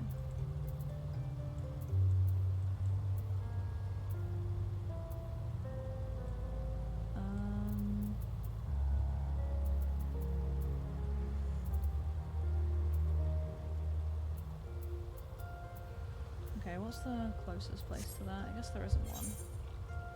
No, I guess it's... Oh, I'm like constantly confused on where I'm meant to be going. I'm not gonna lie.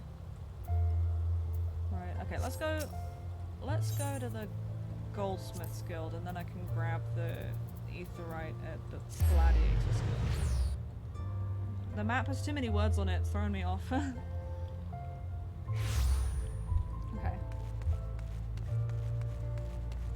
I think we're going in the right direction.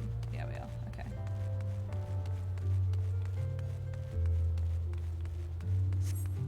This is just the thing I want to grab. Because I kind of ran past it last time.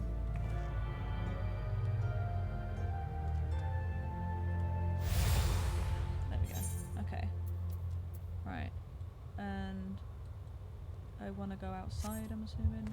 Makes sense to me.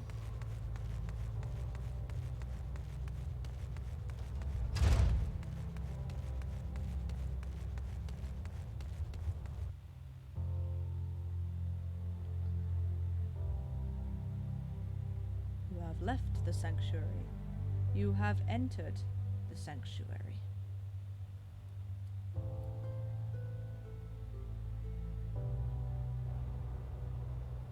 Okay.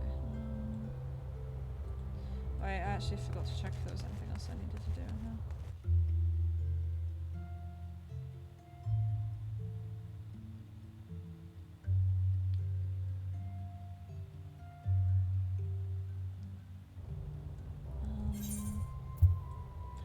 I'm still trying to get used to how the map actually works. Okay, I don't think there's anything. No, okay, there isn't anything else in here. Okay.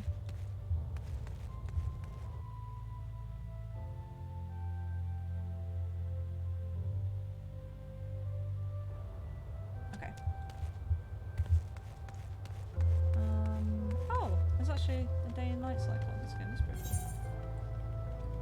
cool. Right, now to figure out where we're actually going. I didn't actually activate the thing at the thaumaturge's guild, so let's go there first.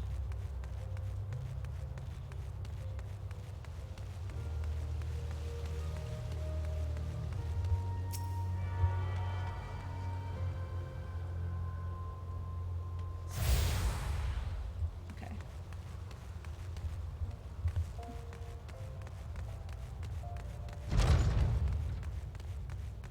Oh, this place is cool.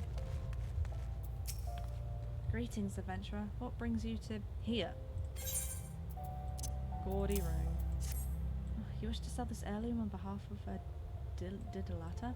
Very well, it's most unfortunate when such drastic measures must be taken. Undoubtedly so when the item in question is a fake, and such a gaudy, poorly wrought one. Also, you do know that our appraisals are not free. Normally this fee is subtracted from the agreed value. Alas, considering the negligible value of this ring, I'm afraid you would still owe us. However, since this is a rather unusual circumstance, we'll weave this fee this once. No need to concern yourself with the bauble. I will personally see to its disposal. Oh, oof. What's the difference between a potion and ether? Oh, okay. Oh, oof.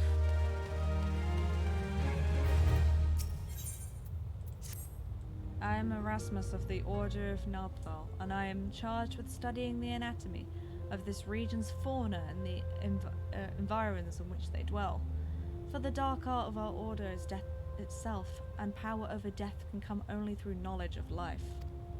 One day I shall publish my finding in a single comprehensive volume, The Many Breaths of Thanalan, but there is much work to be done before that day. Aid me, sister, bring me 5 bottles of marmot blood, and perhaps I shall name you in a footnote. Marmots are hardy creatures that thrive nigh everywhere. You'll most certainly find them just outside the city in western Thanalan, by the way of the Gate of the Sultana. Do take care, they can be feisty little critters when threatened. Okay.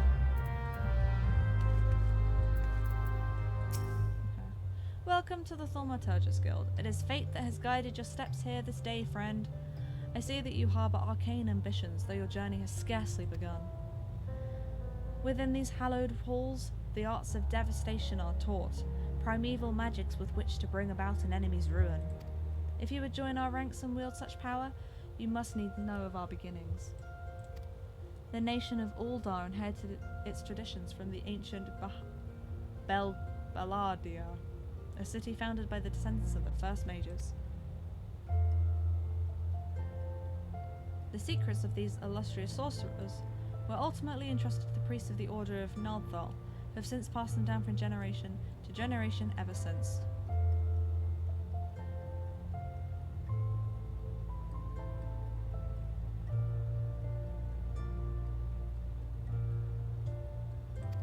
Sorry about that, I'm back. Focused and refined over centuries of use in the Order's funereal, I think that's what it says. Right, the arcane magics of our ancestors eventually emerged as the art we now know as thaumaturgy. A freezing blizzard to halt corruption, a raging fire to cleanse the corpse, a bolt of lightning to expel the sins of mortal life. The dweomers employed in the preparation of the dead are equally efficacious when applied to the living. It is for this reason that we are feared and respected in equal measure.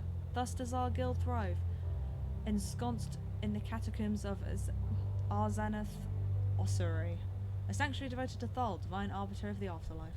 Why does this game use such big words? What say you then, adventurer?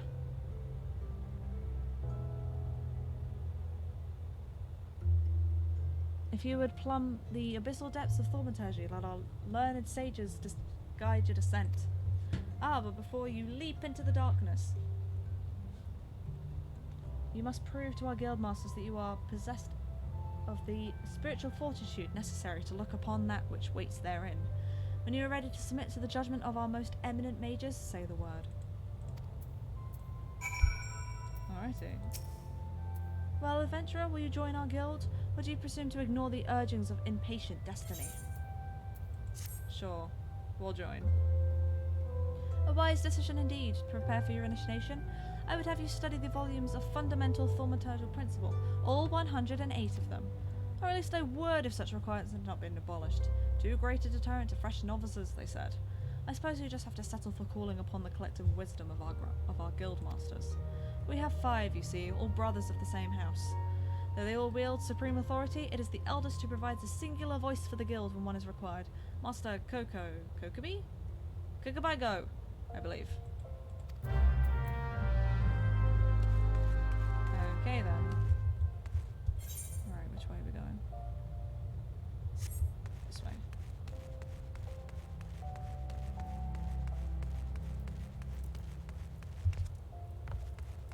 Oh, okay, yeah, they all have Coco at the beginning of the name. Who? What? Oh, Val's teeth, miss. Did your mother never tell you not to startle a thaumaturge? Look at that expectant face, Coco Baigo. This lady is obviously a new applicant for the guild seeking audience with our eldest brother. Oh, prelate Yayuke, she can recite the 307 verses of the funerary rites for the virtuous fallen from memory, but the simple task of keeping our names straight seems ever beyond her grasp. Well, I for one find the constant confusion endlessly entertaining. My apologies, my dear. My merriment was not meant to mock your mistake. It's our sibling Koko Buki with whom you should speak. Oh my god, that's important. What's this? What's this? Great Thal has led us to a new aspirant. Ah, Kokobuki, were you here the entire time? Greetings, child. I am Kokobuki, the eldest, and I would venture to say, the wisest of the 5 masters of the Thaumaturges Guild. It is my solemn duty to furnish our would-be initiates with a succinct understanding of our beloved art, thus I would have your fullest attention. To wield thaumaturgy is to unleash devastation of the highest magnitude. The lethal force of our spells far exceeds the destructive capacity of any other form of arcane manipulation. Fire, lightning, blizzards, somnolescence, the thaumaturge calls upon an expansive arsenal of offensive incantations to incapacitate and obliterate all manner of adversaries. Open your mind to our sorceress teachings and you too shall soon hold the unparalleled power of our discipline in the palm of your hand. Of course such power has a price. You must be willing to plunge headfirst into the forbidden chasm of thaumaturgy's secrets, for advancement on this art comes only with the completion of deadly and terrible trials. I ask you now, aspirant, are you prepared to leap into the abyss in pursuit of power unrivaled? I am prepared to leap into the abyss. I don't know what that means, but... confident response. Your name, if you will? Very well, Bunbun. Let us mark your initiation with a trial to test the limits of your aptitude for channeling thaumaturgy. Huge hornets, star marmots, and snapping shrews inhabit this land in abundance. Exercise your sorceress might and slay 3 of each of these creatures before returning to my side. Go murder things. And you'll be a true wizard. You're a wizard, Bunbun.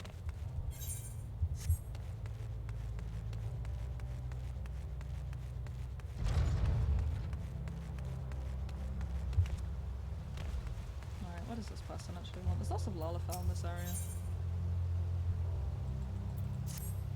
How can the ossuary demand such exorbitant contributions every single moon? It's outrageous, I tell you. Don't they understand that a woman has needs? How do they expect me to pay for rouge and sunsilk dresses and feed my marmot? Oh, if only I had the foresight to marry a more ambitious man. This is all his fault. If he had just worked harder and showed some initiative, surely he'll be rewarded, maybe even promoted. If things don't improve, it won't be long before I join the beggars in Pearl Lane. Save me from this cruel fate, I beg of you. Speak with my husband, Bobanima, and find a way to motivate him. You should find him at the Colosseum entrance wearing one of those ridiculous outfits. She sounds a little bit spoiled, if I'm being honest. upstairs. Is there anything in here? Oh wait, okay, he's outside of that. Alright.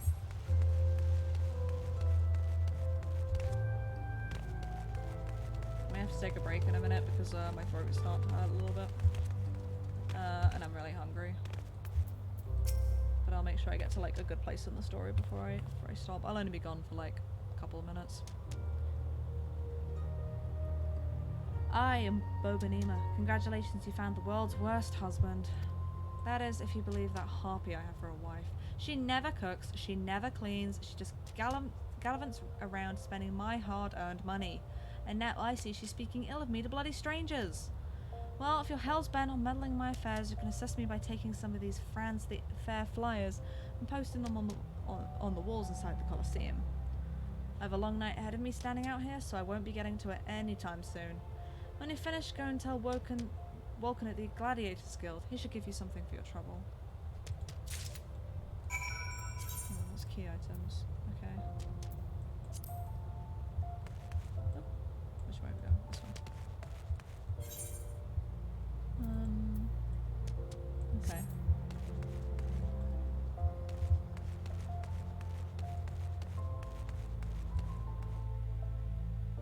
Into the steps of Thal we go again.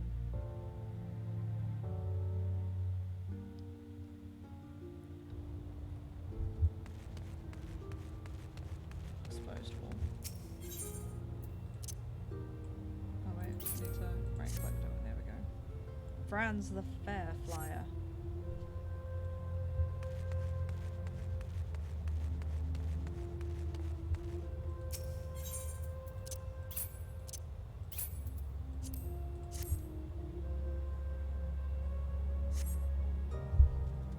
Right. And then on to this exposed wall.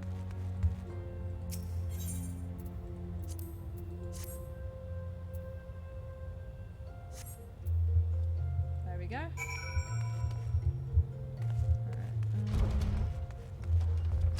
Wait, where's the guy I need to talk to? Oh, he's there. Okay. We meet again.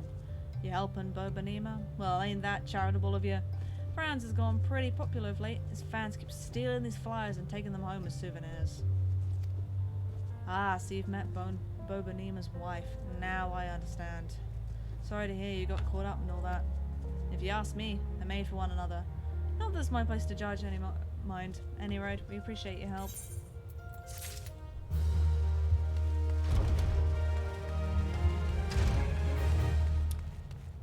The wife does seem a little bit spoiled, if I'm being honest.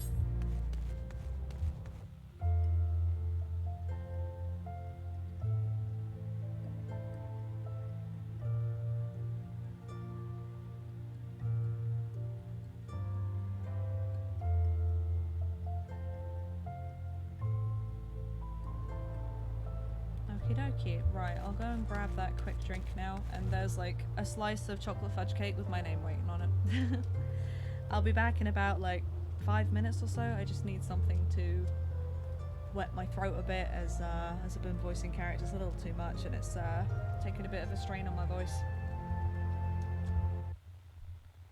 Right, let us see. Okay. It seems that Streamlabs and FF14 don't really like each other very much. Okay. Alright, I will see you guys in a couple of minutes then.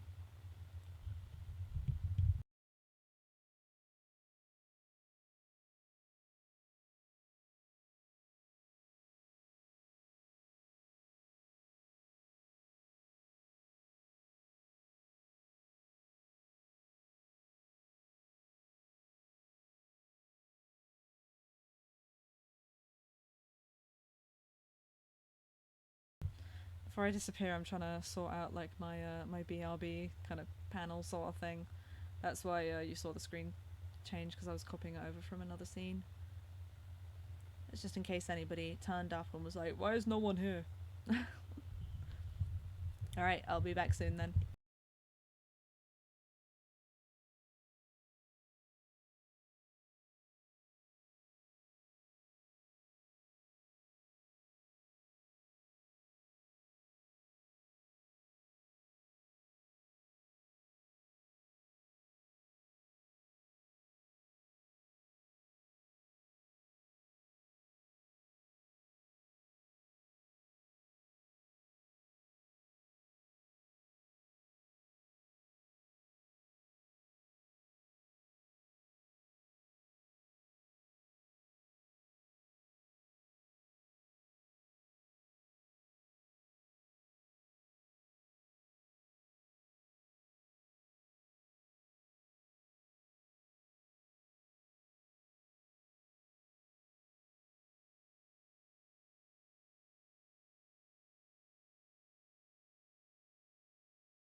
Hello everybody, I'm back.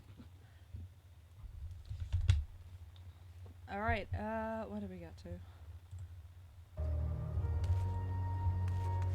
Okay. That was some tasty chocolate cake.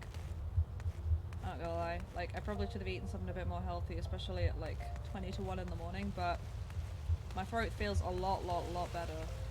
Oh, I got this Aether shard, I'm assuming I have. Yeah, I have. My throat feels a lot better now, which is nice. And I feel really happy because I had chocolate cake. So, that's also good. Oh, but I'm not gonna lie. Like, I went to the store earlier and bought some water, like just like a big bottle of water. Because I wanted like a big plastic bottle that I could kind of just keep in one room and just leave it there, so I didn't have to keep going to fill up glasses or filling up other water bottles and stuff like that. It's like a big like 2-liter bottle of water. And I took like I went to open it, right, and I just hear shh and take a big swig out of it, and it turns out it's sparkling water. And I don't dislike sparkling water by any means. I actually really like it, but after you just had like a big slice of chocolate cake and when it's like nearly 1:45 in the morning, fizzy water is not what you want to be drinking. Or at least not in my experience. Gate of the Sultan. Bunbun's advice for the day: do not drink fizzy water or sparkling water really late at night. It doesn't do your tum-tum any good.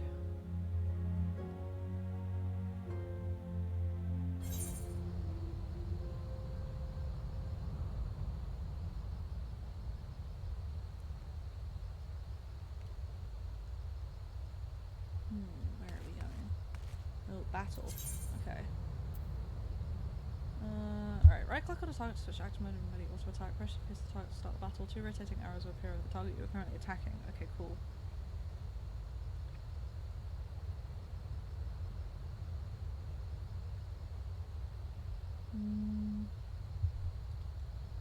Right. Oh, it's a lot of...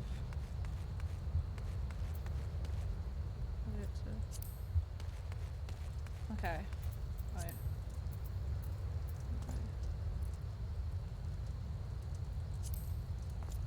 Okay, so I'm assuming to just change to a new target, I just right click on them, right? I don't see why I'd do anything else. Little ladybug, okay. Oh, I'm just gonna start with this.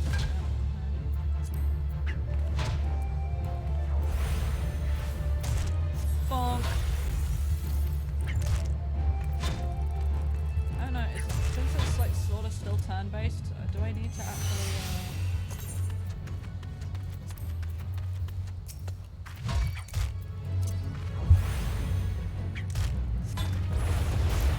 Oh, that's a lot of damage. That is a lot of damage.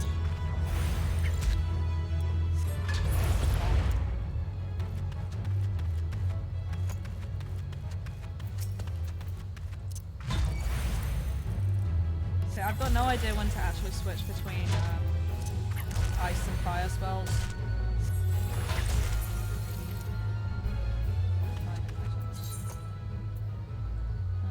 Right, okay. Cool, okay. I don't really care about that. Bonk.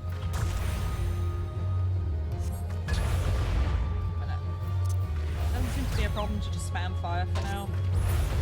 Because I can like literally two-shot these things.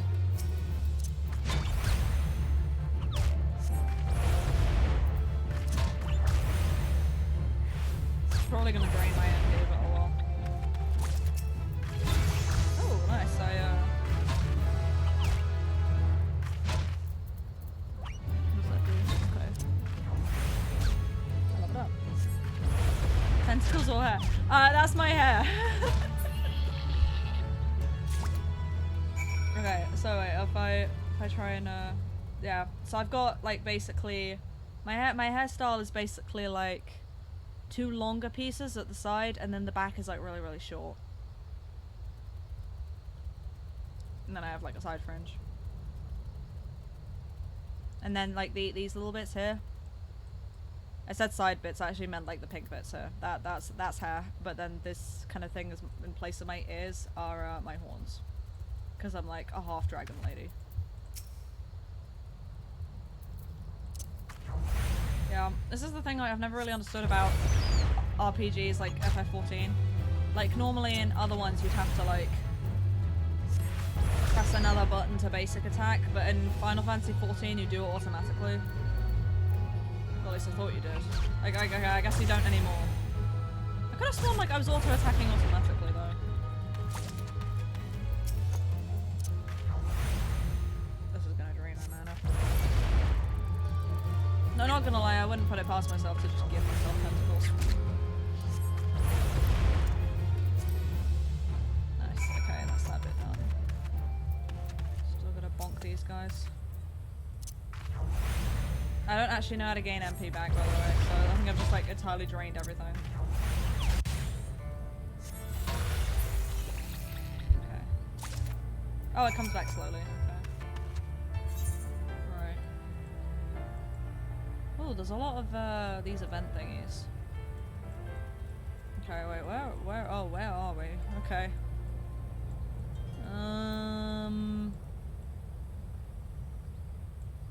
I'm not being funny, I've actually lost where I am on the map. Okay, we're right next to Limza Lenomza. I didn't actually know we were so close to another city.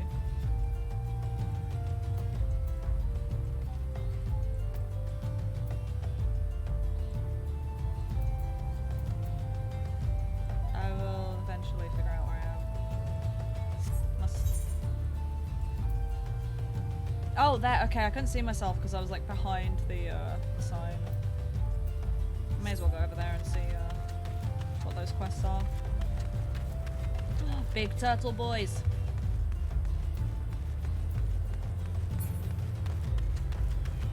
Yeah, I knew I was near Ul'dah, but I wasn't like sure which part I was like near Ul'dah. So I wasn't sure if I was like. You can see that there's kind of two. Oh, from a distance, it looks like there's two entrances into Ul'dah, but there isn't. I'm just dumb. Cactuar! I didn't realize they'd be so low level. Like, normally Cactuars are like pretty high level in Final Fantasy. But then again, I guess it depends on the game.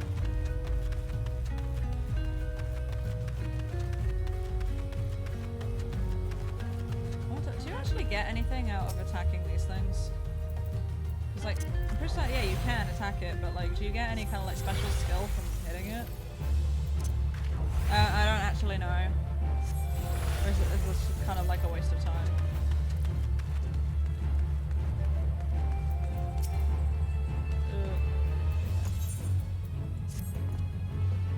You have time to spare, don't you? Make yourself useful and help me find my missing crates. The manifest clearly states that 3 crates bound for the East Ul'dah Trading Company were included in the latest shipment from Vesta Bay, but I can't seem to find the bloody things. They ought to be around here somewhere, but I can't waste any more time looking. If you find the crates, bring them to me. Alright, bit demanding. Okay. Hello. No. This can't be happening. There's no time to send for naught. And no. You there. Please, you must help me. Go kill as many cactuars as you must to gather 4 bottles of their blood. I don't care if you're to hunt the little green bastard to extinction. Please, there's no time to explain. Just know that my very life hangs in the balance. For the love of the gods, hurry, woman! Okay. Alright. Is there another quest here? Is it? Oh, there you are. Okay. You there? Yes, you. You're an adventurer, are you not? You travel about Eorzea, slaying beasts and finding treasure, that sort of thing? I've need of help. I must travel to Horizon where my cargo awaits, but my chocobo, Slugger, won't move an ilm. How much is an ilm? I tried to have a closer look, but I saw a vile pair of antennae protruding from his feathers and lost my nerve. I love Slugger with all my heart, but bugs. Bugs I cannot do. I fear may have a parasite ladybug that's gorging itself on his blood. Check him for me, will you? And if you find a ladybug dug in there somewhere, kill the damn thing.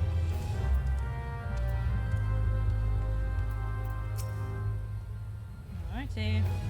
I'll look for fleas. Quick! Ah, there you are. Take the power of fire. Fire! Oh, that didn't actually do very much. Okay. I thought I was gonna like two-shot the thing again, but.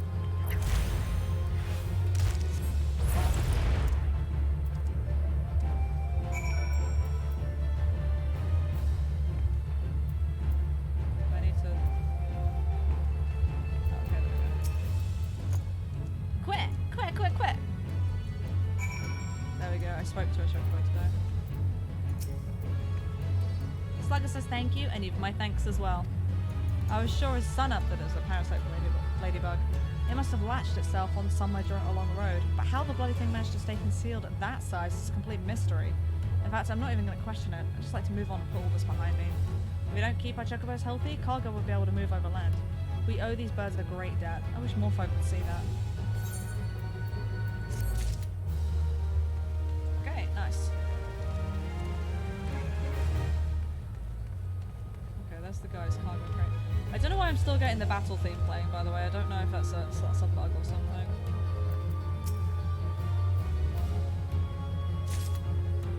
Okay. There's one. That's another crate over there. Well, this guy didn't look very far, did he? What's the third one? Oh, wow. What's up here?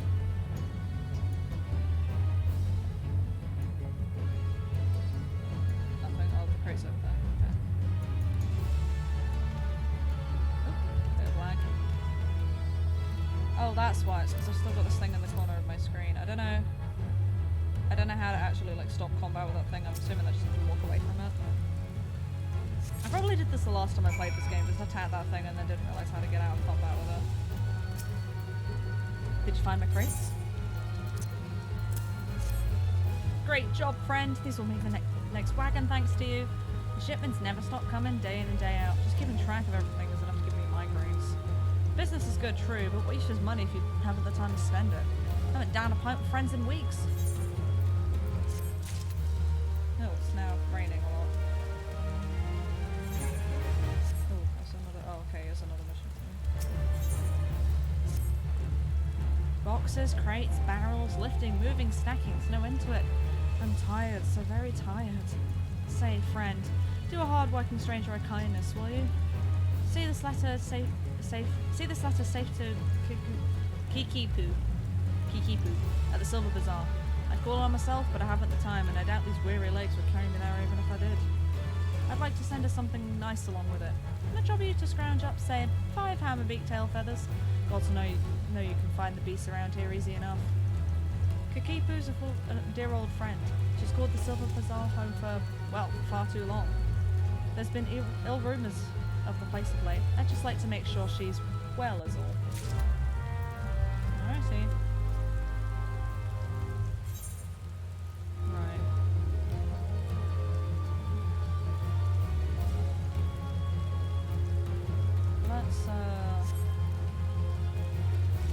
Let's do the cactuar one now.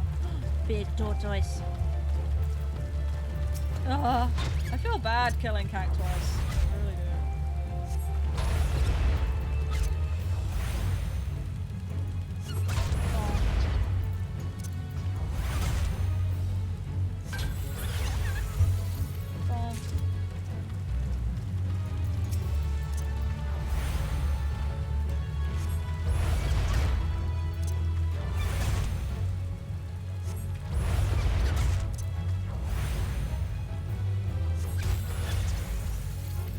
Get bombed. So how do I attack this guy? Do I need to... I don't actually know if I attack him automatically or what.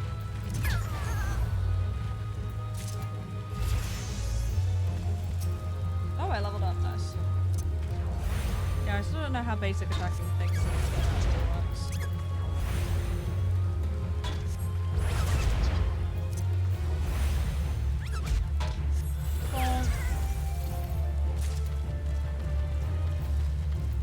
Okay, one more cactus to go.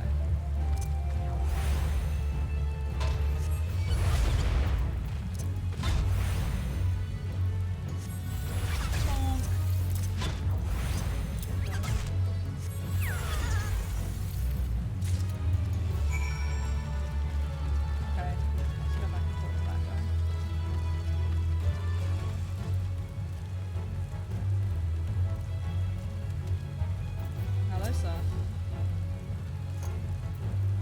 Where's your blood?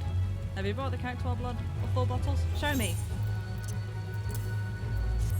I don't even know that the cactus plant guys bleed. Do you think it's more like a sap? Ah, you saved my hide, friend. Just stopped to give my cargo a check on the way to Ul'dah and saw that all my bottles of Razda had skin tonic were as empty as a Garlean promise. I just said the list shook off in transit and the whole load spilled right out. But I refused to have it said that Guntram failed to make good on a delivery. Cactuar blood is supposed to help keep the skin supple. I'll just use what you brought to fill the empty bottles and all those lovely Ul'dah ladies will be none the wiser. Oh, don't worry about getting found out. Razat Han skin tonic is still a rare find. All the more so this far south. I'd venture none in Ul'dah would even know it from an ampule of their own piss. Oh dear.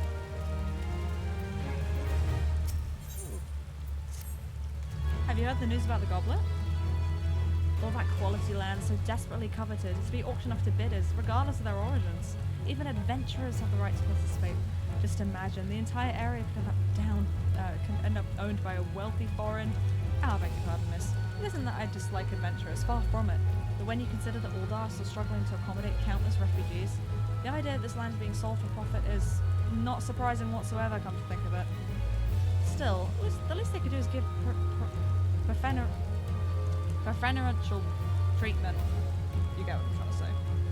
To hard-working Uldans like me, I've been saving for years, just waiting for an opportunity like this to come along. Say, you wouldn't happen to be curious as well, would you? About the goblet. My hands are full here.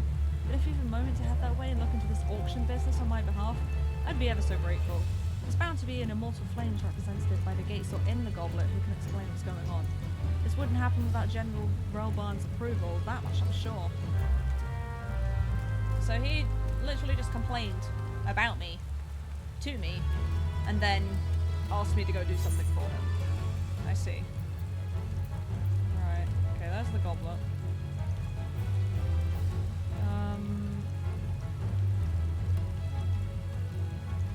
Okay, we could go over there towards this, but first off, that's level 7 and I'm only level 5. Second, I should probably, like, actually finish everything first. Around here. So let's go to the goblet then. I'm probably supposed to go up here.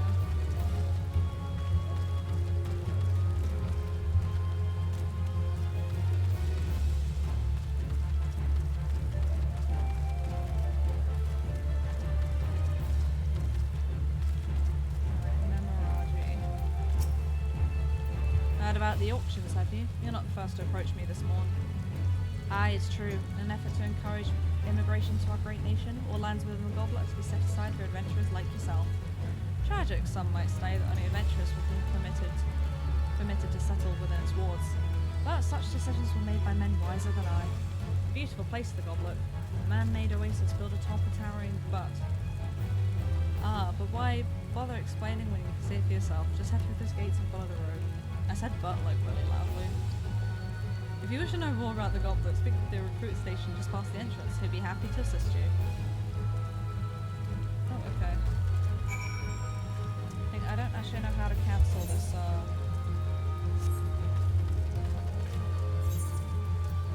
housing. Oh, okay, so this is just people's houses. Oh, okay, finally the thing with the training dummy is gone.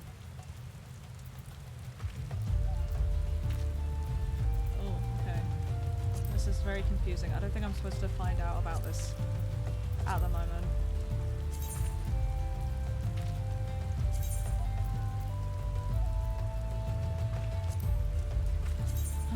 Everyone's beginning an adventure somewhere, even if I'm going to rescue a princess. Sure, we'll go this way. I think it just says I need to go to someone's house.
Oh, there we go, okay.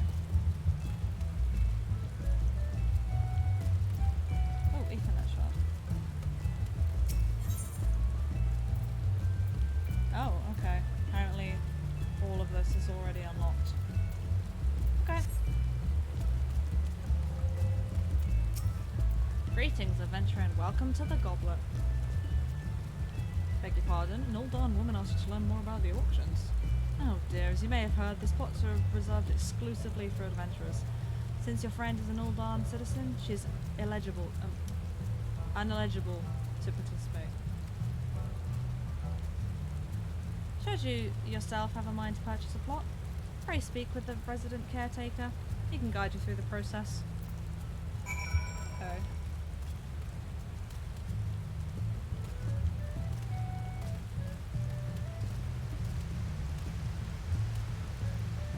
I can use the Ethernet like straight away, I may as well like just teleport all over the place really. I don't actually know where I'm meant to go. I guess this is just a way of saying that I'm supposed to leave now.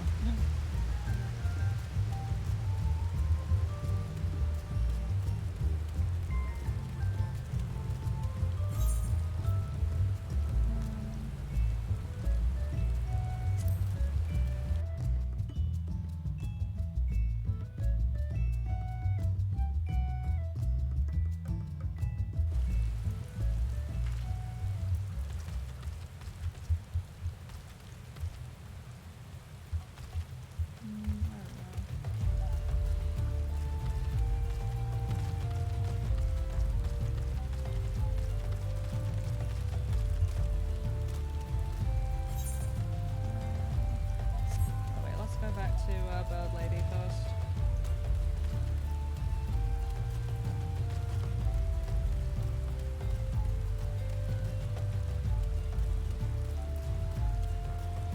Can you actually attack these guys? No. I mean, they're level 35. They'll whoop my ass if I did attack them. I was just curious. You've returned. Tell me, what have you learned at the auctions? What do you mean is reserved exclusively for adventurers? I mean, sure, times are tough and every nation is scrambling to attract formidable fighters. But what about my needs? What about my 40 acres and a chocobo? Ah, it's not just fair. Poor lady. Oh, cool. I did something that I was probably not supposed to do this early in the game. I want to know what that is about. How do I get over there? I guess I gotta go through this way.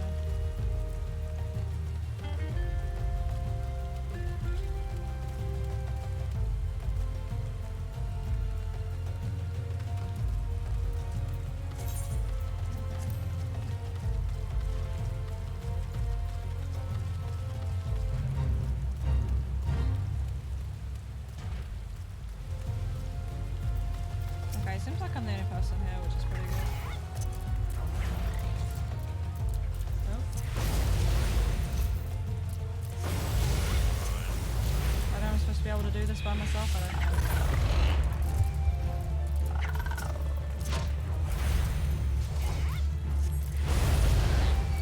That's a lot of damage.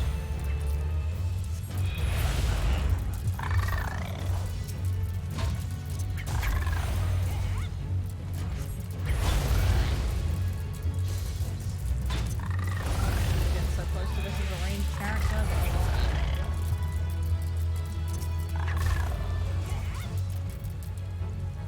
Oh wait, my thing got interrupted. Ooh.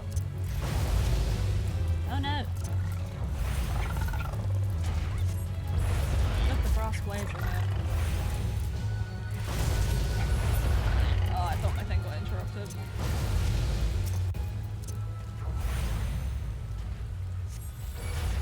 Bonk.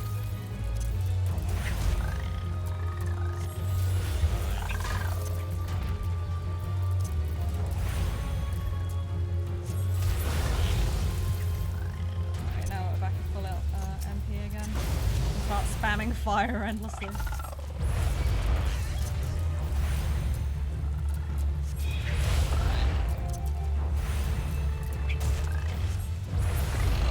I should know when this fate is over.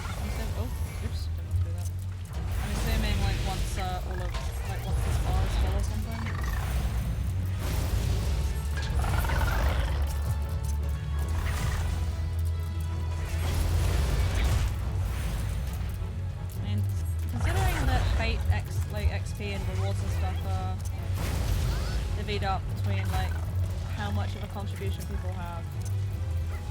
I'm assuming I'll receive like most of it considering I had like the highest contribution. This person's kind of just rocked up, and I kind of wish they'd go away. But that's because I wanted like the entire reward to myself.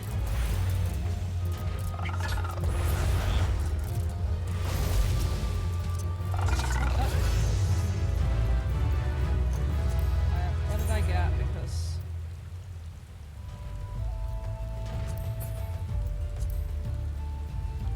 category duty. I don't know. Surely I must have gotten like a pretty big reward for that, considering I did most of it myself. Like that other person kind of just showed up at the end.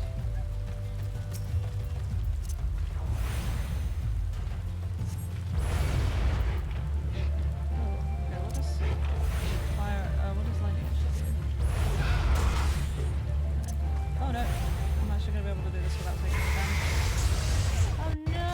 Okay, I didn't move on time. Oh, it keeps getting interrupted. Okay, I need to not move.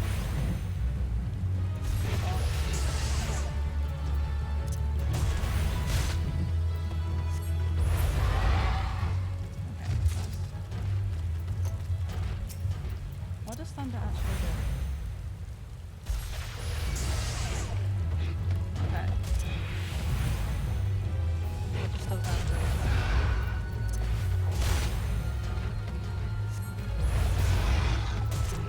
Oh, okay, so Blizzard actually becomes free whenever I've been using fire.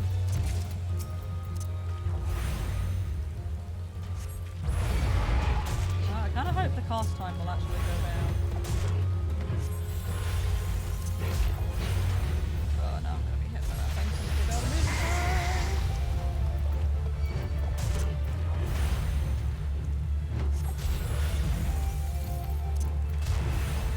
Let's get all of our MP back.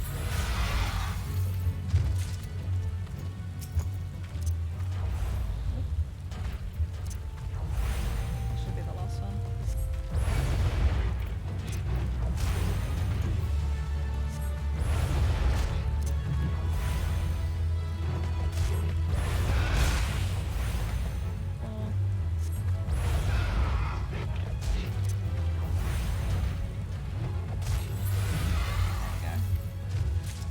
Oh, okay, that's just the fourth one. Do it, Maxim. Come join me on Final Fantasy 14.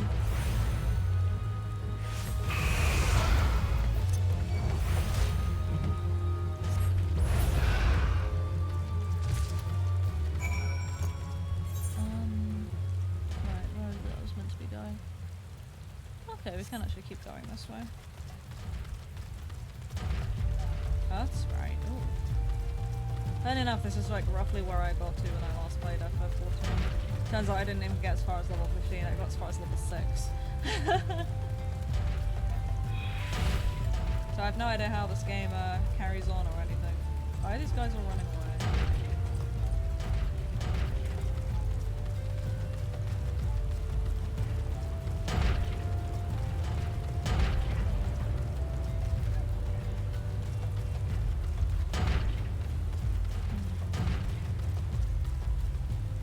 Okay, we're getting into an area that's a little bit above my level, but yeah, we are a bit right there.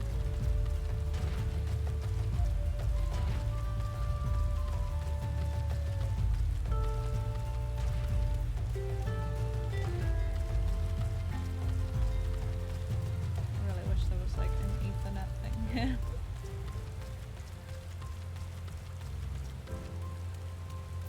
Hello. Well, what is it then? Come to try and scare me and these poor folk off our land again? Go on, do your worst. I'll not budge one step from the spot. Okay, I can't actually remember what all this was for, but... Can I beat tail feathers in a letter? Dear gods, it's from Oswell. Have you seen him? Is he well? Dearest Kikipu, it's been too long since I wrote you last. How have you fared since? As ever, I'm a slave to my trade, and sadly it hasn't been fit to take me to or through the Silver Bazaar in some years. I've heard it told the scum of Ul'dah have set their sights on a Silver Bazaar. It seems beyond saving. Really, how long do you mean to linger in that horrid hovel? Remember, some birds aren't meant to be caged. Spread your wings and soar once more, Kikipu. Oh, so I guess I can see where the Lullafell cage meme comes from now. Spread my wings and soar? By the gods, this is by far the most ridiculous letter I've ever read. And Hammerbeak tail feathers? The dog does realise he sent the feathers of a flightless bird, doesn't he? Well, Oswald can go bugger himself. I've no intentions of stepping one ilm from this hovel, much less soaring from it. It's my hovel and I love it.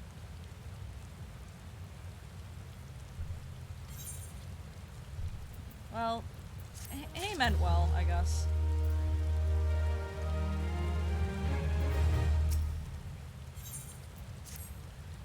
You're a warm face for an outsider, not like those other curs loitering about the bazaar. Surely you've seen the Hammers thieves to fear, or at the very least heard them. Well, a few of their workers have decided to drop in on us for a little rest and relaxation. But they're no workers, they're nothing but hired muscle sent to threaten the people of the bazaar and harass our shops. It's not the first time. But I dare say a formidable lass such as yourself might be able to scare them off with some strongly worded doubts. What say you? I should try, I guess.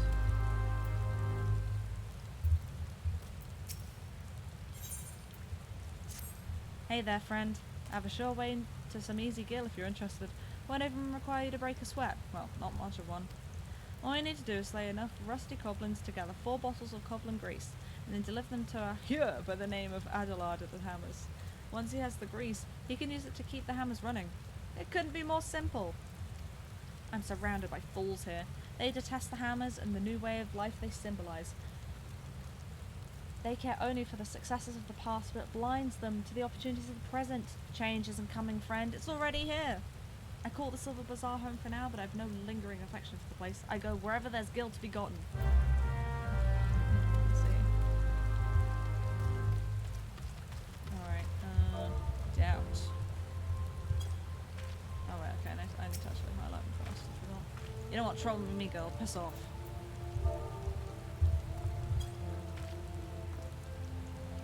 Grr. Your ear's working? I said piss off. Enough already, I'm leaving. Tell that bloody Kikipu that this is the end of nothing, you hear? Nothing!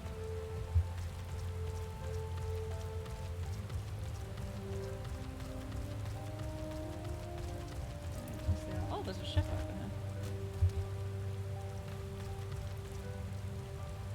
Hello. Please, you must help me. It's my father. Well, he isn't dying or anything. He's a fisherman by trade, you see, but he broke his only compass. He hasn't been able to put out to sea in weeks. The compass is very special. It was crafted by the goldsmiths of Eshtame's lapidaries. Repairing it will require many chunks of magnetite. Such stones can be found near the lighthouse, but the search is not without its dangers. The area is rife with earth sprites drawn to the magnetism. I'm a lowly fisherman's son. I have no arm for fighting, nor the stomach. 3 chunks of magnetite would serve to mend the compass. Once you find them, please take them to my father, Galfredus. No doubt he'll be dawdling about the bazaar as always.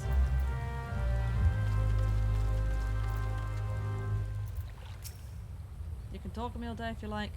Short of a Garlean legion marching through that gate, I won't be getting up anytime soon. We'll see what you have to say about that. Grrr! You Silver Bazaar folk are annoying as all hells, I'll give you that.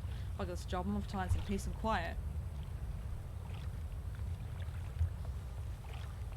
There's the power of doubt to make the workers leave, I love that.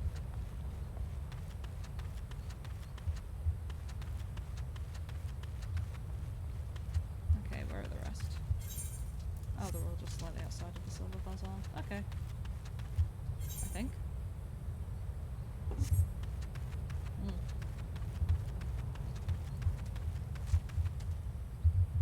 I love the fact that little Lalafell was actually dressed like a chocobo. Okay, there's the rusted goblin. I need to fight.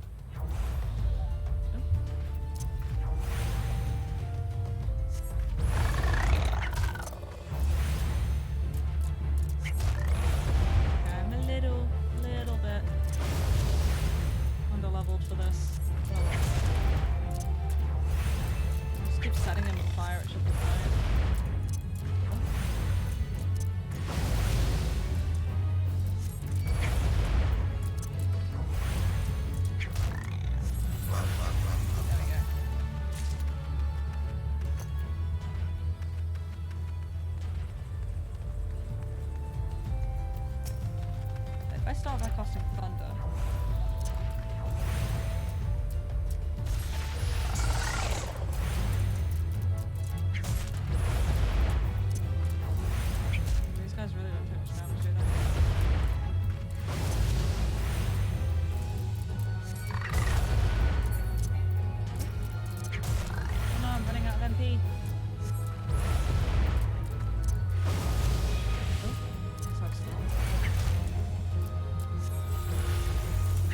bonk.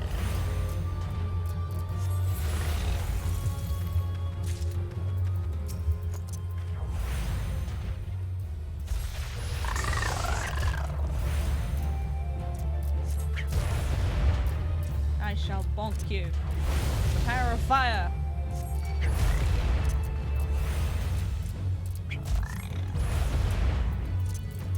This is the thing I'm just gonna keep doing. I'm just gonna keep spamming fire over and over again.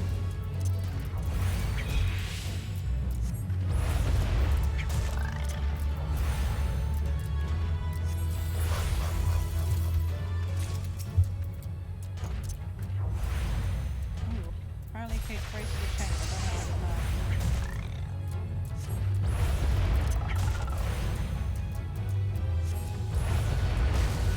Oops. Oh wait, I'm about to die. Okay, I need to be kind of careful. I think I might be dead actually. Yeah, I'm dead.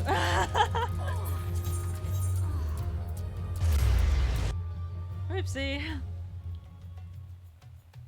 I guess this is what happens when you like fight 3 enemies you're actually kind of slightly underleveled for and entirely forget to heal because you forget that you take damage.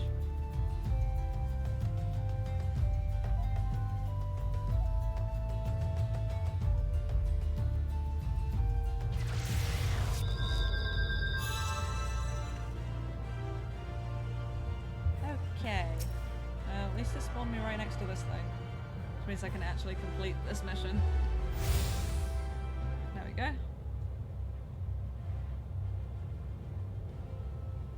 Hail, adventurer! Might you have come at the behest of Miss Momodi of the Quicksand? Oh, it's a little person. Excellent. Which brings us to the matter of the attunement fee. That would be 100,000 gil if you please, madame. Apologies, but I do so relish the opportunity to make that jest. The look on your face was absolutely priceless. But the fact that you were so easily deceived suggests to me that you are unfamiliar with the use of aetherites. Allow me to explain. These crystalline agglomerations tap into the ethereal energies and are primarily used as a means to travel swiftly from one place to another. Perchance you've heard of return and teleport? Well, these transportation spells make direct use of the aetherites and their connection to the flow of ether. Given that there is an aetherite in almost every corner of Eorzea, any adventurer with a mind to explore the realm will wish to seek out and attune herself to each and every one. But even if you have no intention of wandering beyond the Sultan's borders, it would be prudent for you to attune yourself to any aetherites you encounter from now on. I pray you find that informative. Should you wish to learn more about aetherites or transportation magic, I should be happy to answer your questions. Okay, cool.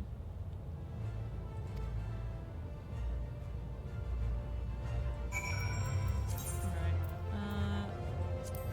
Okay, every 15 minutes sounds good. Right. Let's actually do everything in the city now that I've kind of just been teleported back here. Surely I can just teleport to the thaumaturge guild, right?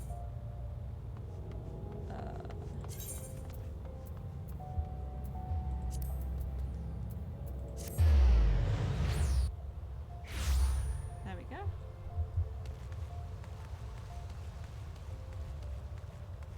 Let's now actually finish this. I have to turn in a bunch of quests now. The blood, have you brought it? Oh, that's not blood. That's blood. Yes, yes, this will serve nicely. By virtue of your toil, I am one step closer to publishing the many breaths of Thanalan. Thank you. Take this as recompense.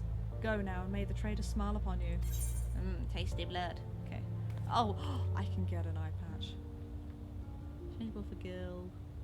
Okay, well I'd prefer to... Okay, the eye patch I can't actually really wear at the moment, but... Oh, but it looks like much better than what I've got already. I'll take the hat.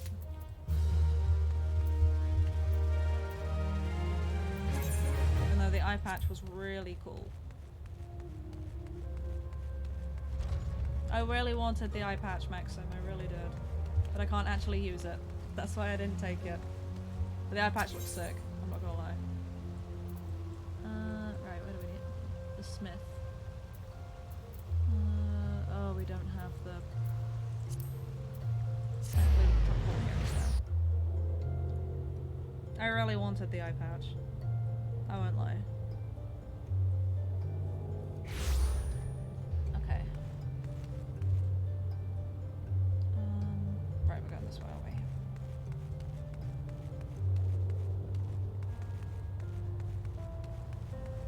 Where are we going? Oh, this way, okay.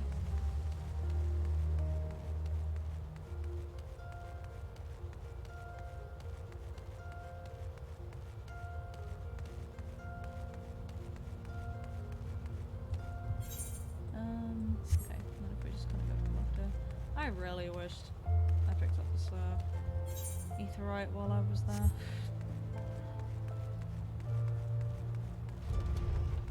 The quicksand. Okay, Mamodi. Hello, lady.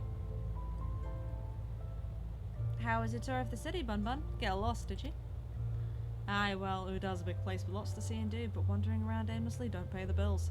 If you're serious about making a living here, you'll need to remember where things are. So when you go exploring, explore like you've got a purpose, eh? Alright then, all that's left for you to do is work hard, make money, and spend it here at the quicksand. Nice.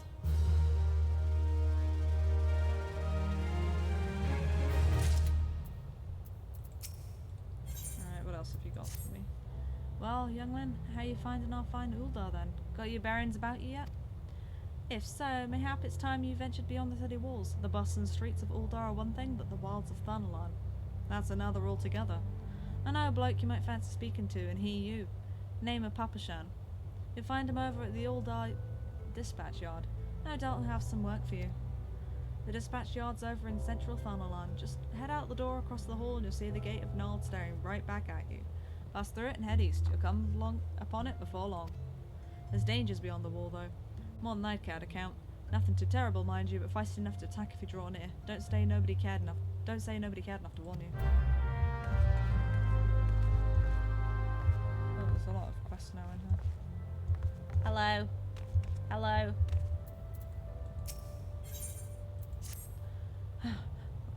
Pray let me catch my breath. I went all the way to Scorpion Crossing for a package, but only just now realised I've returned with the wrong one. The way back is so far. I simply can't. Would you make the trip back in my stead? I'm sure some poor soul at Scorpion Crossing is missing this package. I haven't breath left to tell you the way. Go and see. Mimi shoot. I don't want to have to pant that much in one sentence ever again. Sure, darling, you can come for a ride. Huh? Where am I? Who are you? And more importantly, where'd she go? Oh, bugger, did my shift start already? The hell's with it? I'm bleeding exhausted anyway. Mind taking this to Giganasu at the dispatch yard outside the city? They'll probably give you something for the trouble.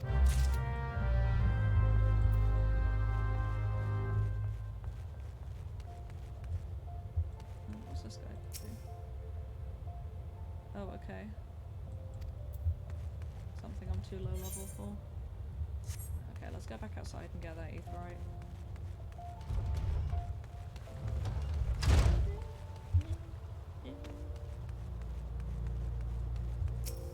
Oh, Ether natural.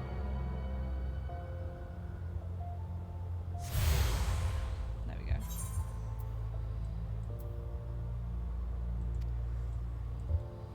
Okay, nice. Oh, nice. Nice. Double nice. Extra nice. I don't know what all that stuff is, though.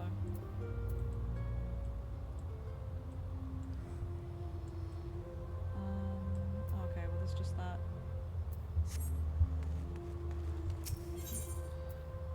Right,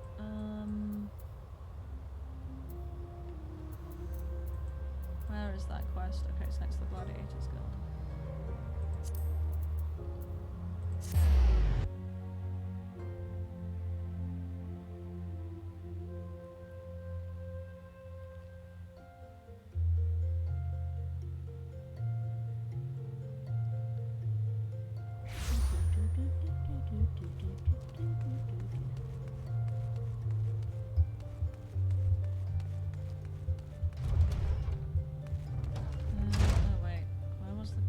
Oh, he's right there. Keep forgetting I just walked right past him. Back in one piece, are you? It's about bloody time. I admit you look as though you'd just picked up a sword yesterday, but you handle yourself well enough. I give you that. And here, I'll give you this as well. Ain't worth a night in Ul'dah's finest pillow house, but I'm sure you find a use for it. Oh, okay.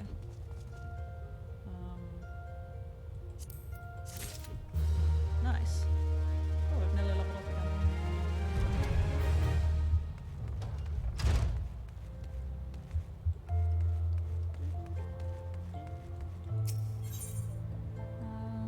Right. Where do we need to go? So we need to go to either Steps of Nold. Okay, no, we don't need to go to Steps of Nold.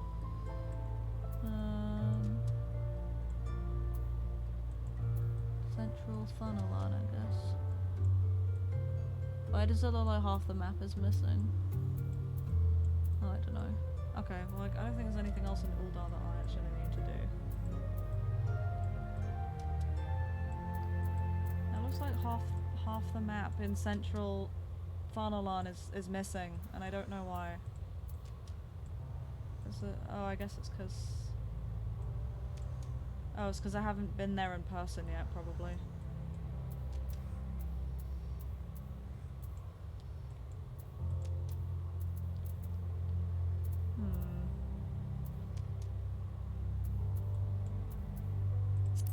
Let's go here. See if there's anywhere that I can teleport to that's a little bit closer. Wonder if I teleport to the goblet instead, maybe it'll be a little bit closer to get to where I actually need to go.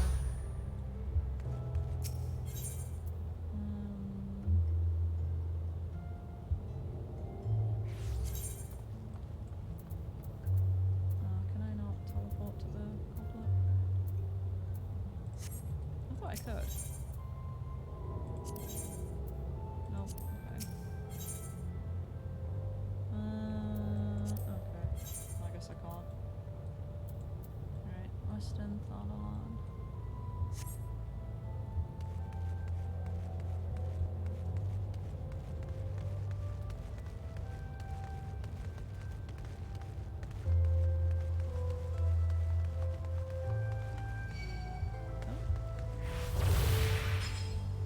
Someone just cast something at me.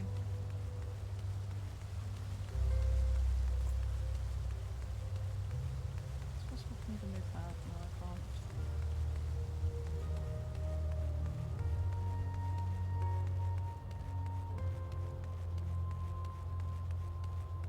Oh, there's another cross over here. Scorpion Crossing? The way couldn't be simpler. Pass through this gate and head west until you come upon it. Delivering a package, are you? In that case, you want to speak to Oswald when you arrive. Alright.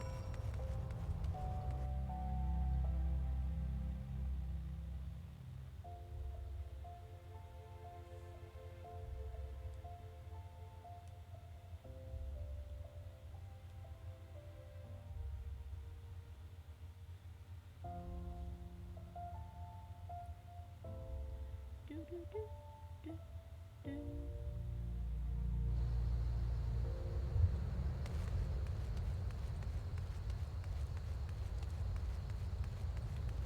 Ooh, the lighthouse looks really pretty.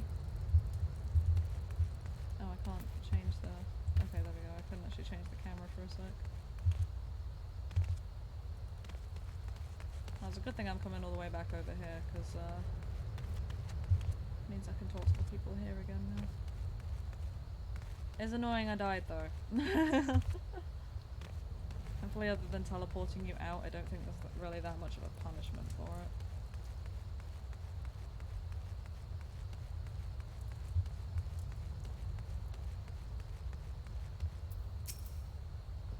It's gone, I just know it. Gods, as if I hadn't enough problems already. You took the wrong package, Botolf, you bloody oaf. The Horizon package, you're a 12 cent. You've spared me quite a headache, friend. Thank you. If only there weren't so many other misplaced shipment plaguing me these days. Oh, cool. Okay. Why is the Disciple of War stuff so much better than the All Classes stuff? I don't get it.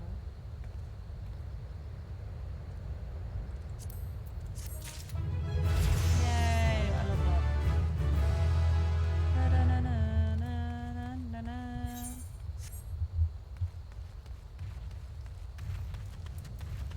this thing? Like the goblet stuff. How does it actually work? I really want to see. Because I want a house that seems pretty cool. Assuming probably not allowed in the free trial version.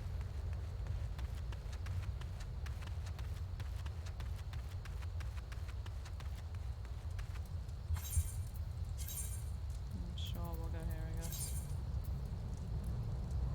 That one's called Fortune.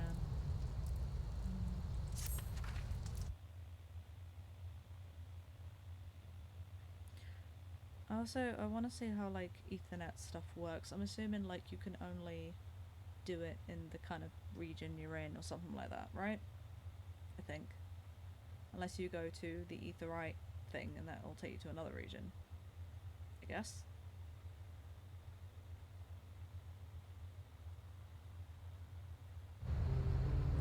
That's my thoughts. Let's have a look. Okay, yeah, you can only go there. Alright, fair enough. Oh my god, I love that. Wait, is that someone's house? 'Cause I really want to... This looks so cool. Okay, I gotta go check out that person's house.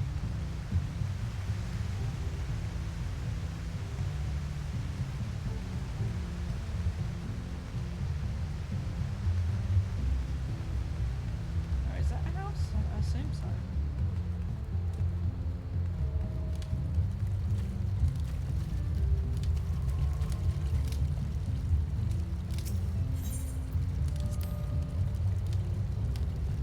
This place looks so cool.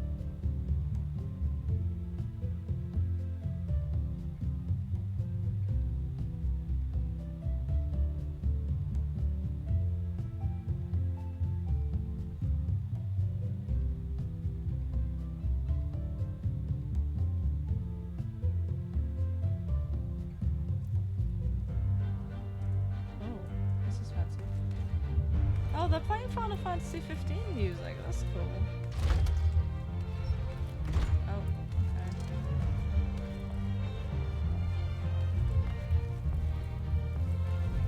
And I guess it makes sense that, you know, it would play music from other Final Fantasy games. What in the world is that a stripper pool? Oh. What in the world is this person's house? Oh,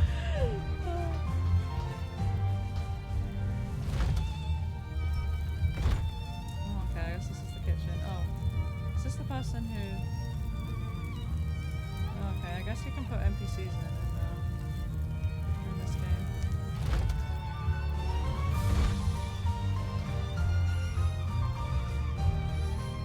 I wonder if the Final Fantasy stuff, Final Fantasy 15 stuff was like a special, sort of like limited time special edition thing. It probably was.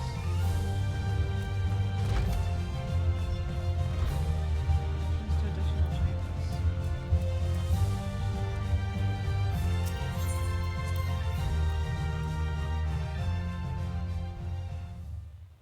Oh, am I kidding? I now really want to see what's in those additional chambers.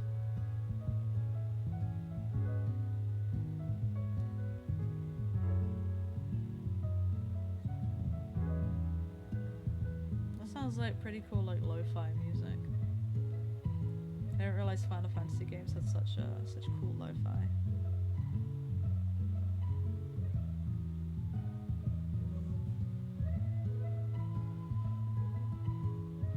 Oh, butt's gone numb from sitting down too long. I should get up and stretch my legs a sec. I just want to see what's in these additional chambers, because like I was like, no, I'm not going to bother, and then as I was leaving the building I was like, actually, let's stretch a sec.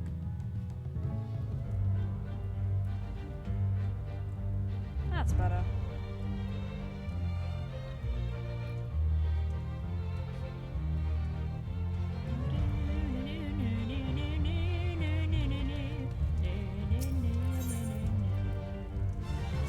Specified private quarters.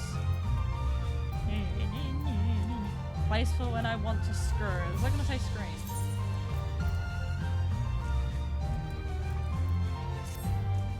And apparently you can like get married and stuff in Final Fantasy 14 and everything, which sounds pretty cool. Ooh. want to know where the screaming happens. Oh, this is a cool room. I thought it was just a bathtub here.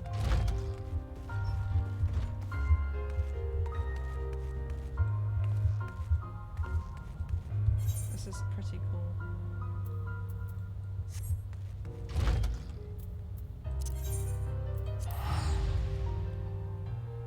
Yeah, let's get out of here.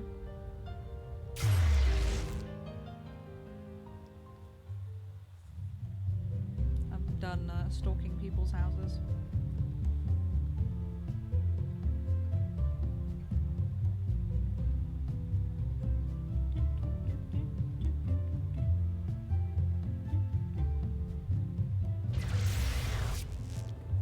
Right. Okay, let's go back to... Is there really nowhere that I can teleport to? No. Alrighty, okay.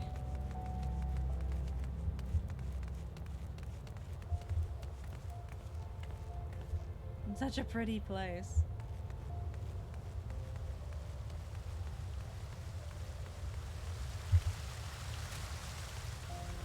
I don't actually know where I'm going, actually. Okay. I said actually twice in that sentence. You can tell it like gets later and later because my voice just starts like descending into nonsensical nonsense. I mean, that's assuming my voice doesn't do that already, to be honest.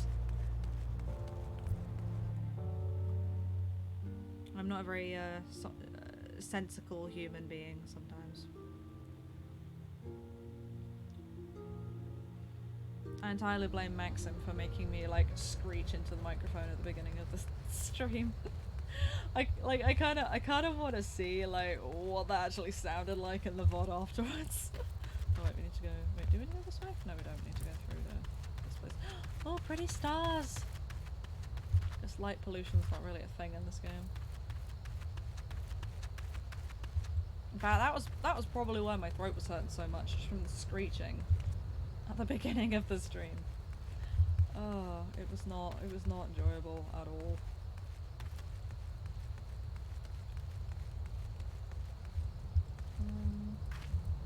Where am I going?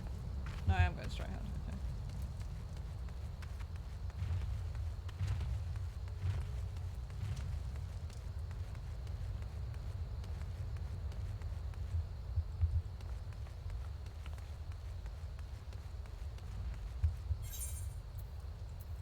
The East Hammer. How I wish I could move around quicker.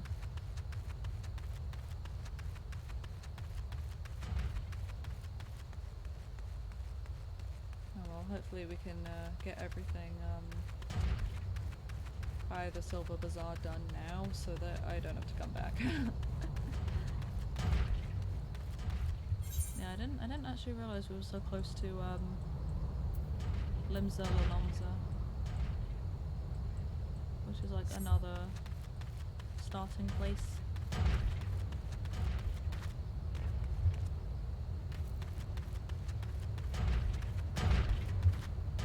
Okay. Ah, that's the rusty goblin that killed me.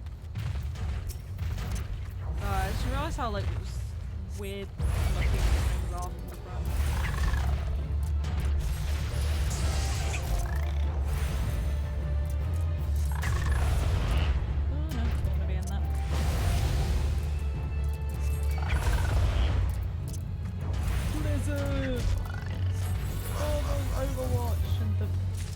World of Warcraft.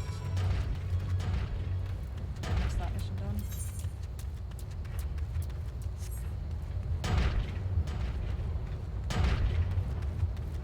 These things are so scary. Hello. What is it? Can't you see I'm busy cleaning the sand clogs from these hammers? Gods, I'd kill for a few bottles of cobbling grease right now. Well, just so happens I have some. Cobbling grease!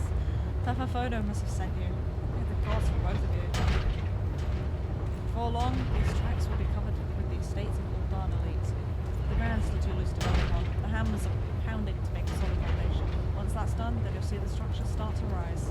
The building was planned to stretch even farther, to the heart of the Silver powers that be are being met with some local resistance. I hear some last name of the keeper who holds the rights to the bulk of the land there. Stubborn to a fault, that one. Bloody thorn to the side. I'm not actually wearing any of my... I forgot what the command is to actually push stuff with my character. I just realised I'm not actually wearing any of my new clothing.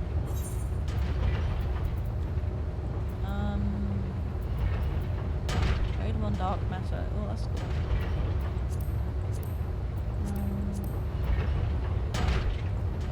How do I actually put stuff on? Oh wait, there's another thing where all of your equipment armor chests. I'm not actually wearing any of my new stuff. Oh, it's bright red. Oh, at least everything matches.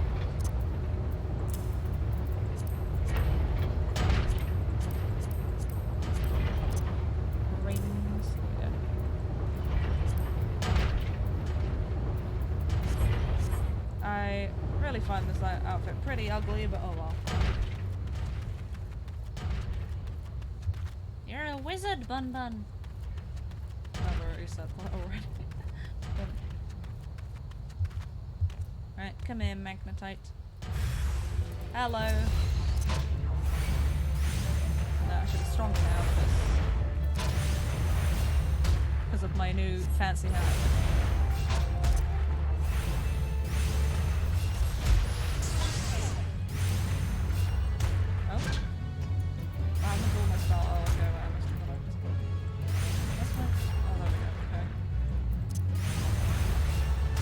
I wonder where did all my abilities go?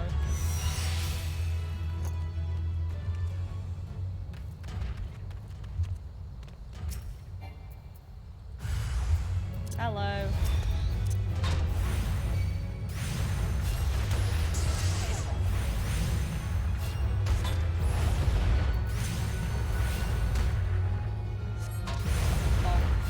Whackers bonkers.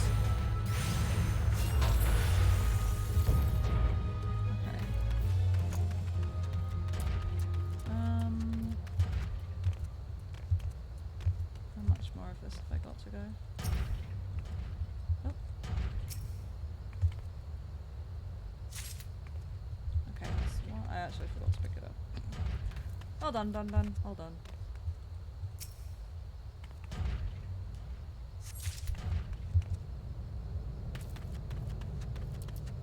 Right, where's the third chunk?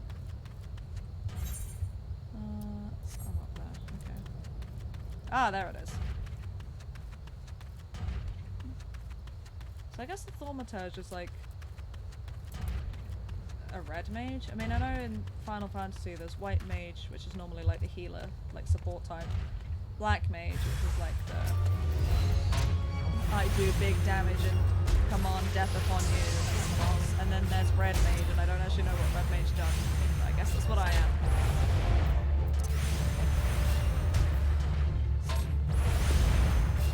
I think the nice thing about Final Fantasy XIV is the fact that you can play as like lots of different classes. Like, you don't have to make a new character to play a new class.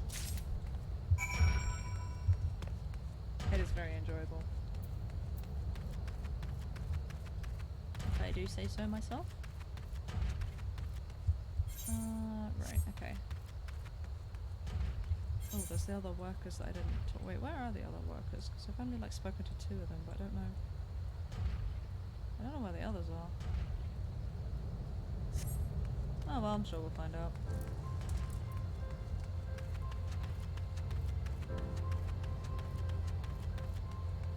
Hello. Don't waste your time, lass. Bloody compass done and broke on me. Oh, not be fishing this day or the next, more than like. Well, I'll have you know. I have a fix to that. Magnetite. Daniel asked that of you, did he? So, Dad's to fix up the old compass and put back out to sea, is he? Catch a nice haul of fat fish, hmm? I have a vessel that's barely seaworthy and scarce big enough for me alone. I've no crew, no hands to help with the haul. All bloody day at sea, but busting me arse gets me a few gill at best. Gods, days ain't what they were. Time was you could scarce count the ships that used to make berth here. There weren't no empty coin purse or stomach in all the bazaar. Small ships ain't got no place at sea anymore.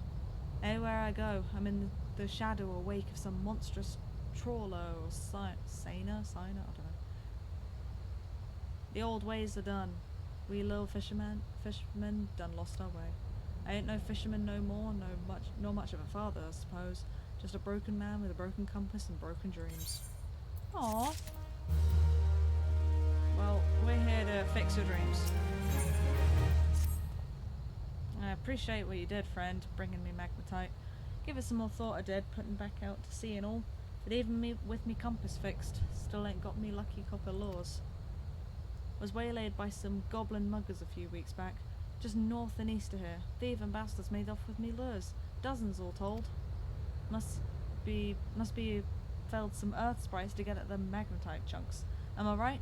If so, I reckon you could put down a few goblins and bring me back me lures. I suppose I can make do with just 2 of them. Couple of copper ones should serve her now. You up for helping for putting a broken life back together? Yes, sir, because protagonist moment. These goddamn haulers. Who do they think they are? I paid good coin to... Ah, you there. You're one of those task-seeking adventurer types, are you not? Some wares I ordered from an Ul'dah merchant arrived, but those bloody worthless haulers just dropped them outside the gate and left. Ain't obliged to bring them no further, the lady bastard said. Gate to the bazaar's still the bazaar. Order ain't said nothing about no home delivery. The gall! There are 3 pieces in all. Would you be so good as to bring them to me? If they're by the gate, why can't you get them yourself? They're literally right here. You could just get them yourself.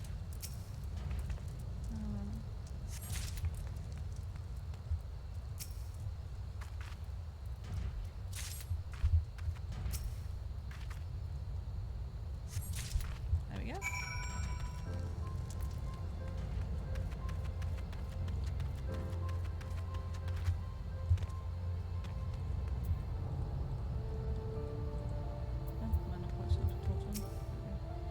God, those oafs better not damage my bags. Well, have you found them yet? Let's see. Yes, yes, and yes. Excellent. Everything is accounted for. These bags contain garments from sun-silk tapestries, although each is flawed in some way. In Ul'dah, even a minor misthread is enough to turn the most luxurious gown into fodder for the furnaces. Not here, though. As long as the garments bear a famous name, the souls of the Silver Bazaar have no qualms of quality. Times used to be better. We were never driven to such lows. But Gil is harder to come by now, and more so with each passing day. All that's left to this bazaar are overly proud souls with underly developed tastes. Everyone clings to the glories of the golden past, yet none make efforts to reshape the dismal present. I pray this damnable bazaar someday sinks beneath the sands that strangle it. The sooner the better. Ooh, okay. There we go, I got some cool shoes now. Army chest, okay, there we go. Yeah, I can put on some shoes. There we go. Oh, okay, I'm not high enough level. Oh, level 8. Okay, well we're nearly at level 8. That is fine. Okay, that should be the whole of the Silver Bazaar done now.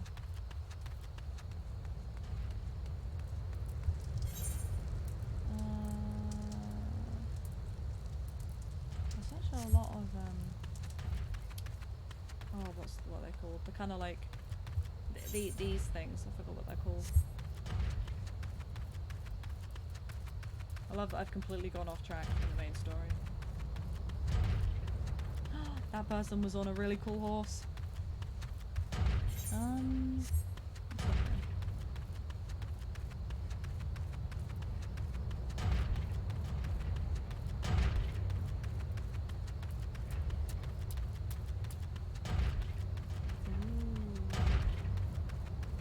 Oh, okay, it's these guys. Alright, come here, you.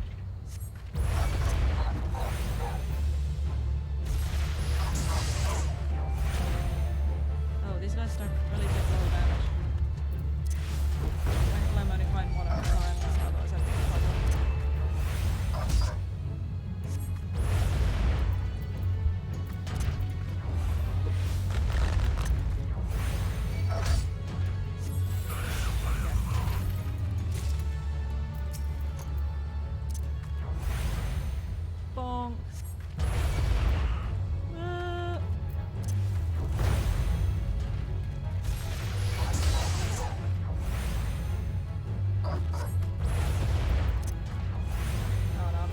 by that.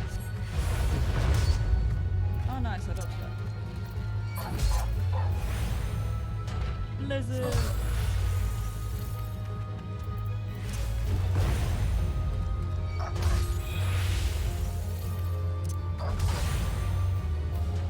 Yep, bomb.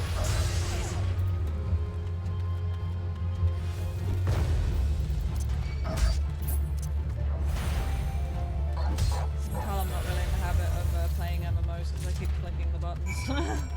Because I'm just pressing like 1, 2, 3. Okay,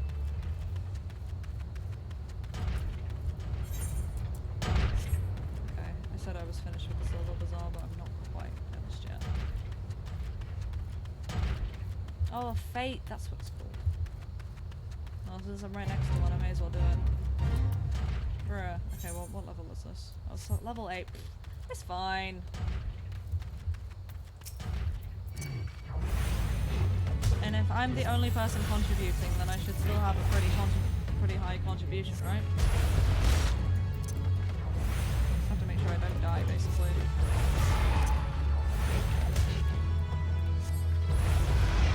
Ah! What's that one down here?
It's nearly down.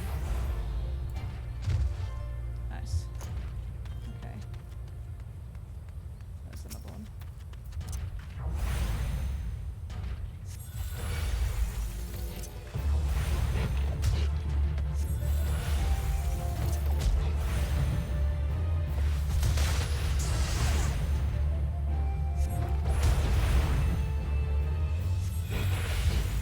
Marcus Bonkers.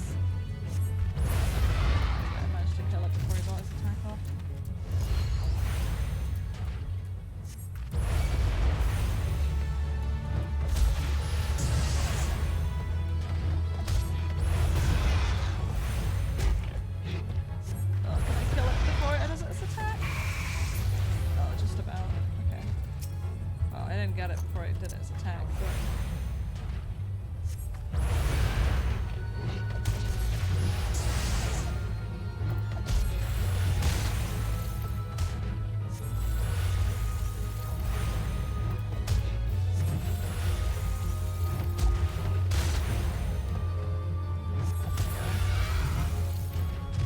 get kabombed. Okay. Just over halfway.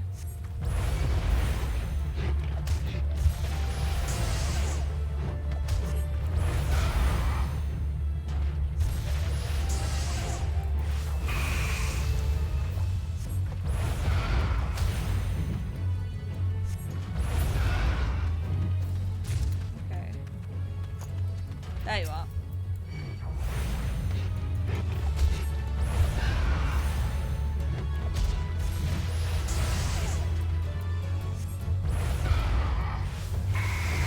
Oh, I still got hit by it. Rip.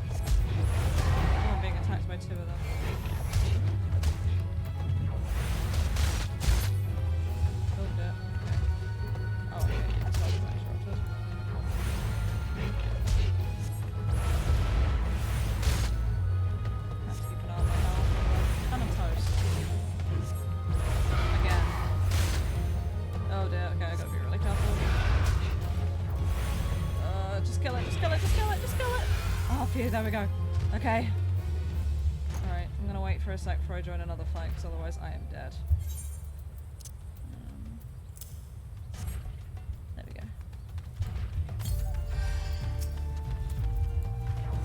I'll even add potions to my thing.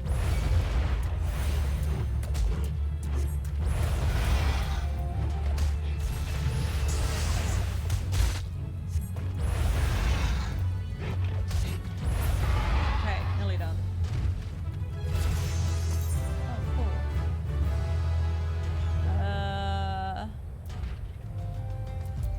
Okay. I think I got that a little bit early, because I have no idea what that is.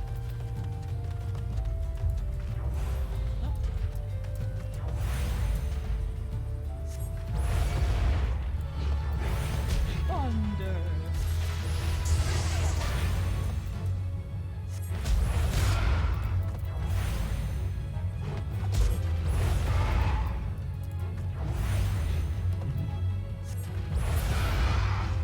At the end of the fight.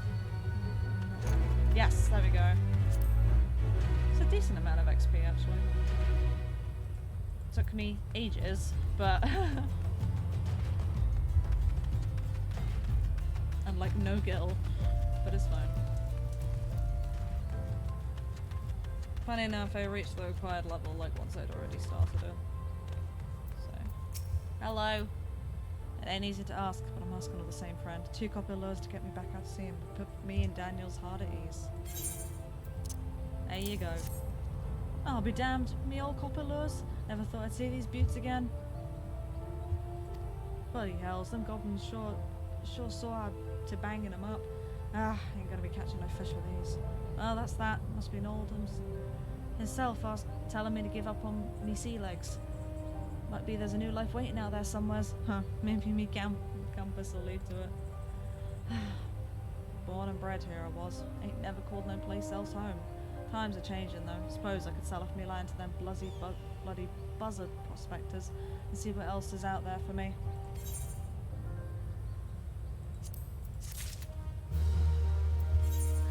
Oh, that means I can actually like put on my stuff now. Okay. Oh wait. Okay, there you go.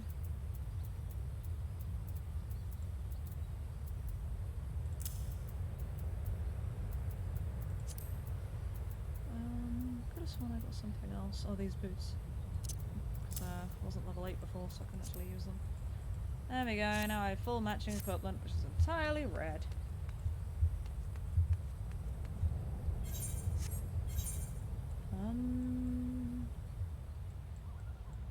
Okay. Right.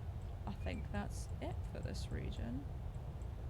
Is there anything? Okay, I can't do any more fates for the moment.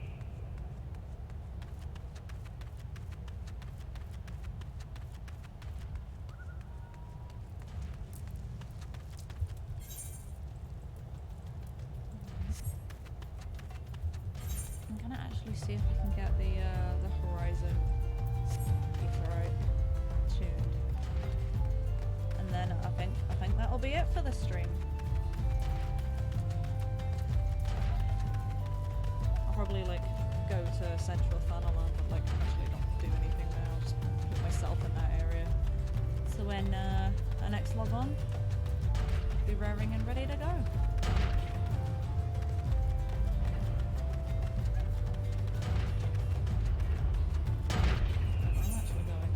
Definitely not the way I'm meant to be going.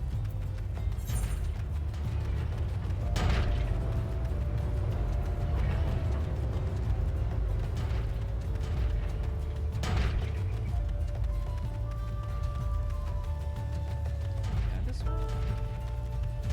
Oh no, this one. Okay.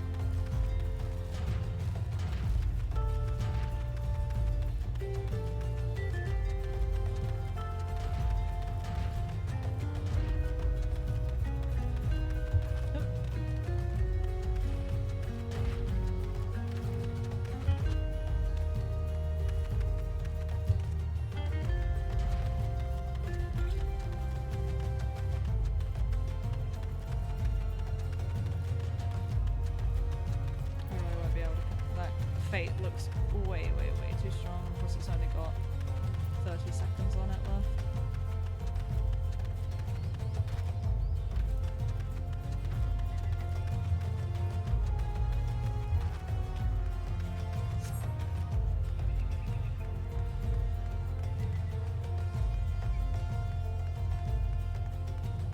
Horizon's Edge. Oh. Sun Edge. Oh, that doesn't sound good. Oh, why am I being suddenly attacked?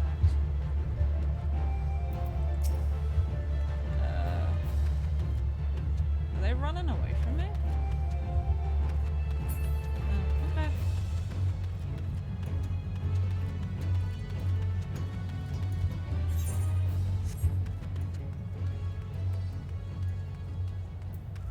Wait, there's a sprint thing and I didn't even know. No, I don't want to join the fate. Also, I thought it was disappearing. Oh, it's a different fate, okay. I didn't know there was a sprint this entire time. Oh, Sunrise Gate. This place is cool.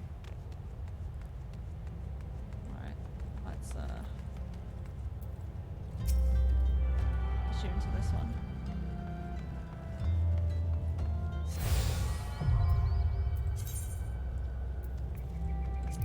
Right, oh okay, so that's how you go between them. Ooh, Adel. Oh okay, that's pretty cool.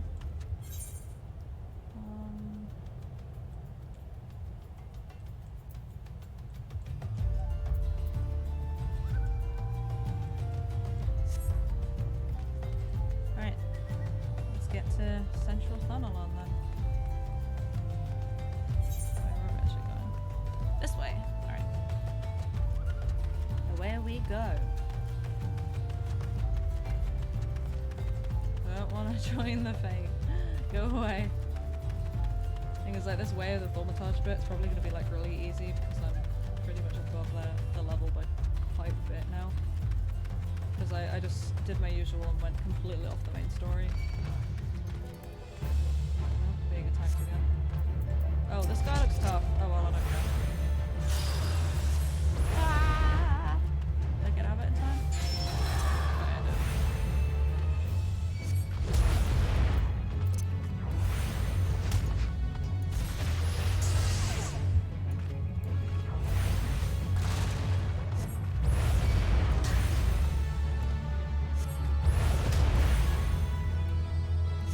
Oh no. Oops.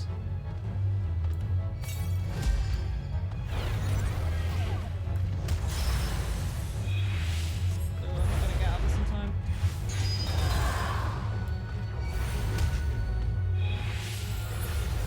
Nice. Ooh, pretty decent XP from that.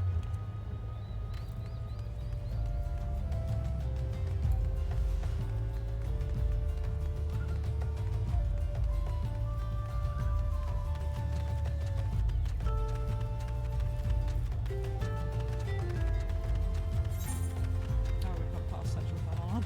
Ah.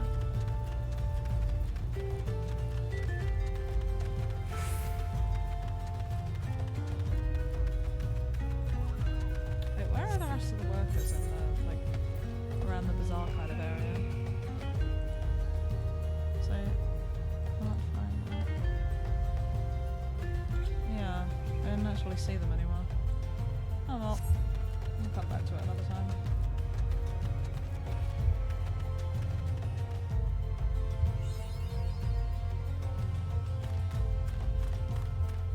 There we go, okay, we can actually see Thaumaturge now. Level 1, Way of the Thaumaturge. That was actually where I was meant to go, not to Western Thaumaturge, to Central. Okay, I can actually do this fate. I'll do that quickly, I think. Only because it looks like it's already been started. Oh wait, no, never mind. I don't think it has. No, it hasn't. Be gone.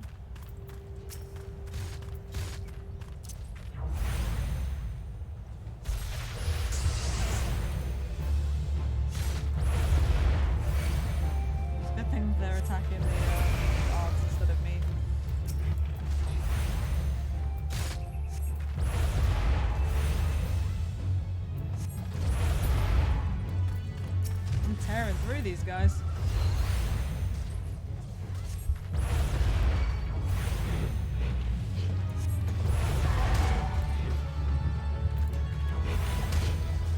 I mean, it's nice that I'm not being ugly.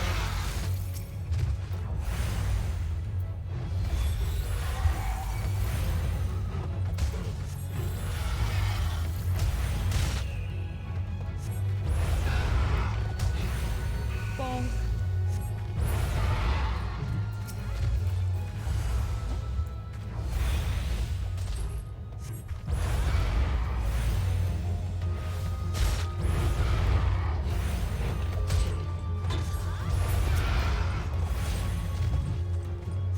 I mean, it is a bit button spammy of the same spell over and over. But hopefully as I become stronger, it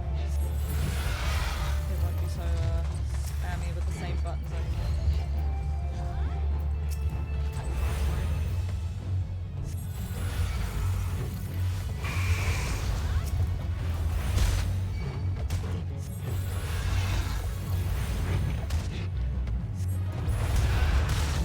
Excuse you, attack.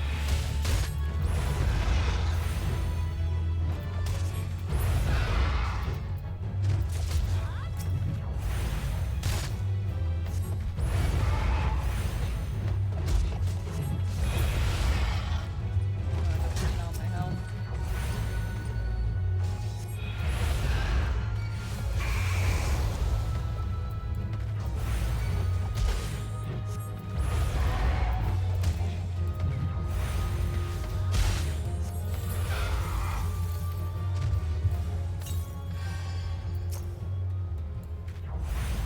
don't really have enough MP to be casting a lot of fire. Blizzard! Thunder!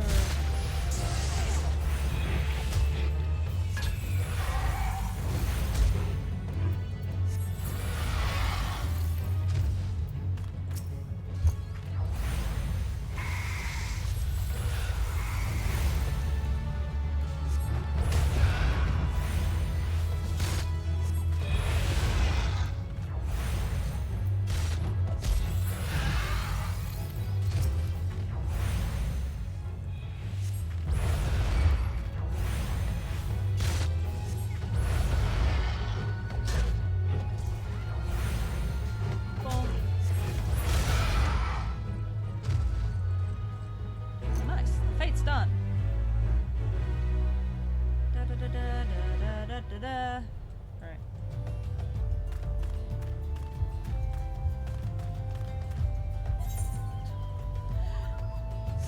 Probably start heading towards the level 1 quest. I'll do my level 1 quest and then I think I'll call it for this stream. These things look weird bunny rabbits. They look like punny gone wrong.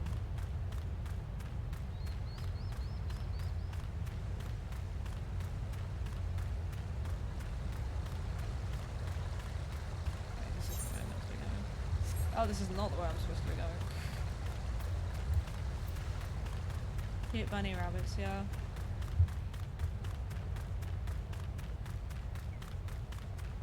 They look like, I said they look like low punny, but I think they look more like Baneri. I'm just like, I said low punny because low punny is the cooler Baneri. Just the way over to Earth this way.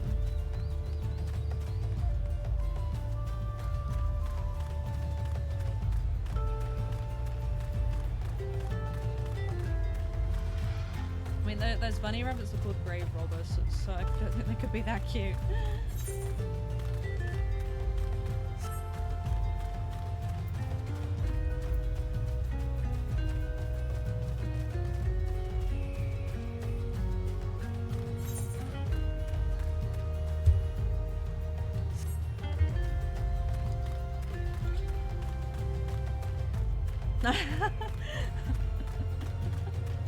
Is that so?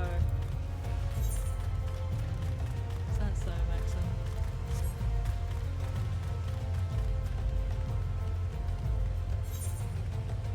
Oh, there we go.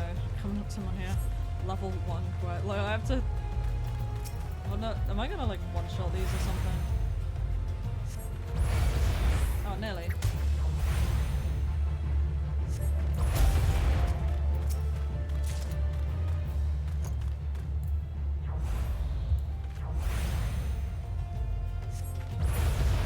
Oh, I one-shot that one.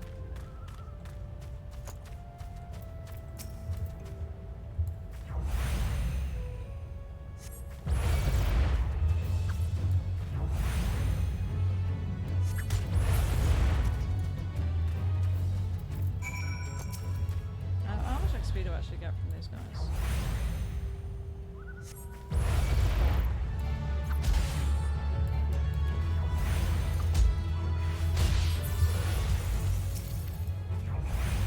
I get 20 XP from them.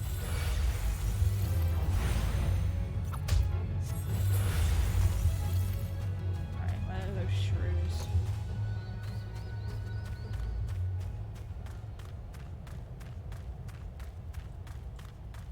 I should totally not attack the giant tortoise, should I?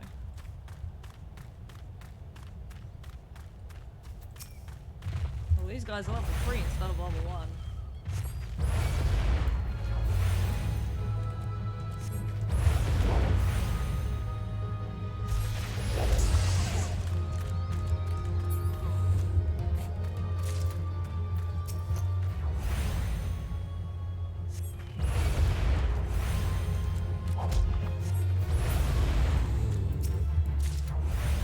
Bonk.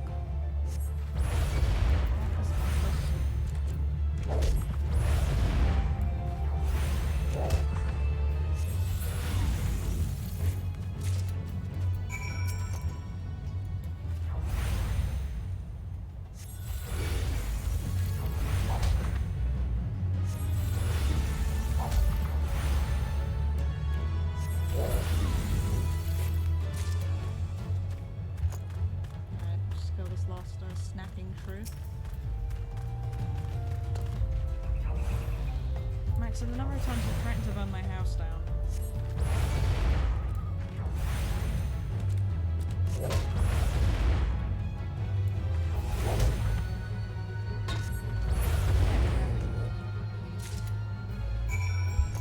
Alright.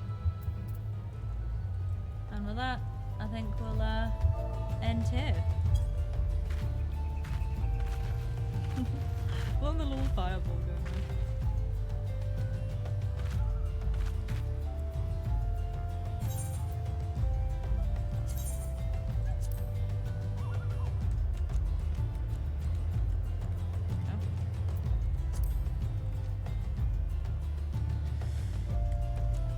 Is it not gonna let me go to the title screen? Pressing okay.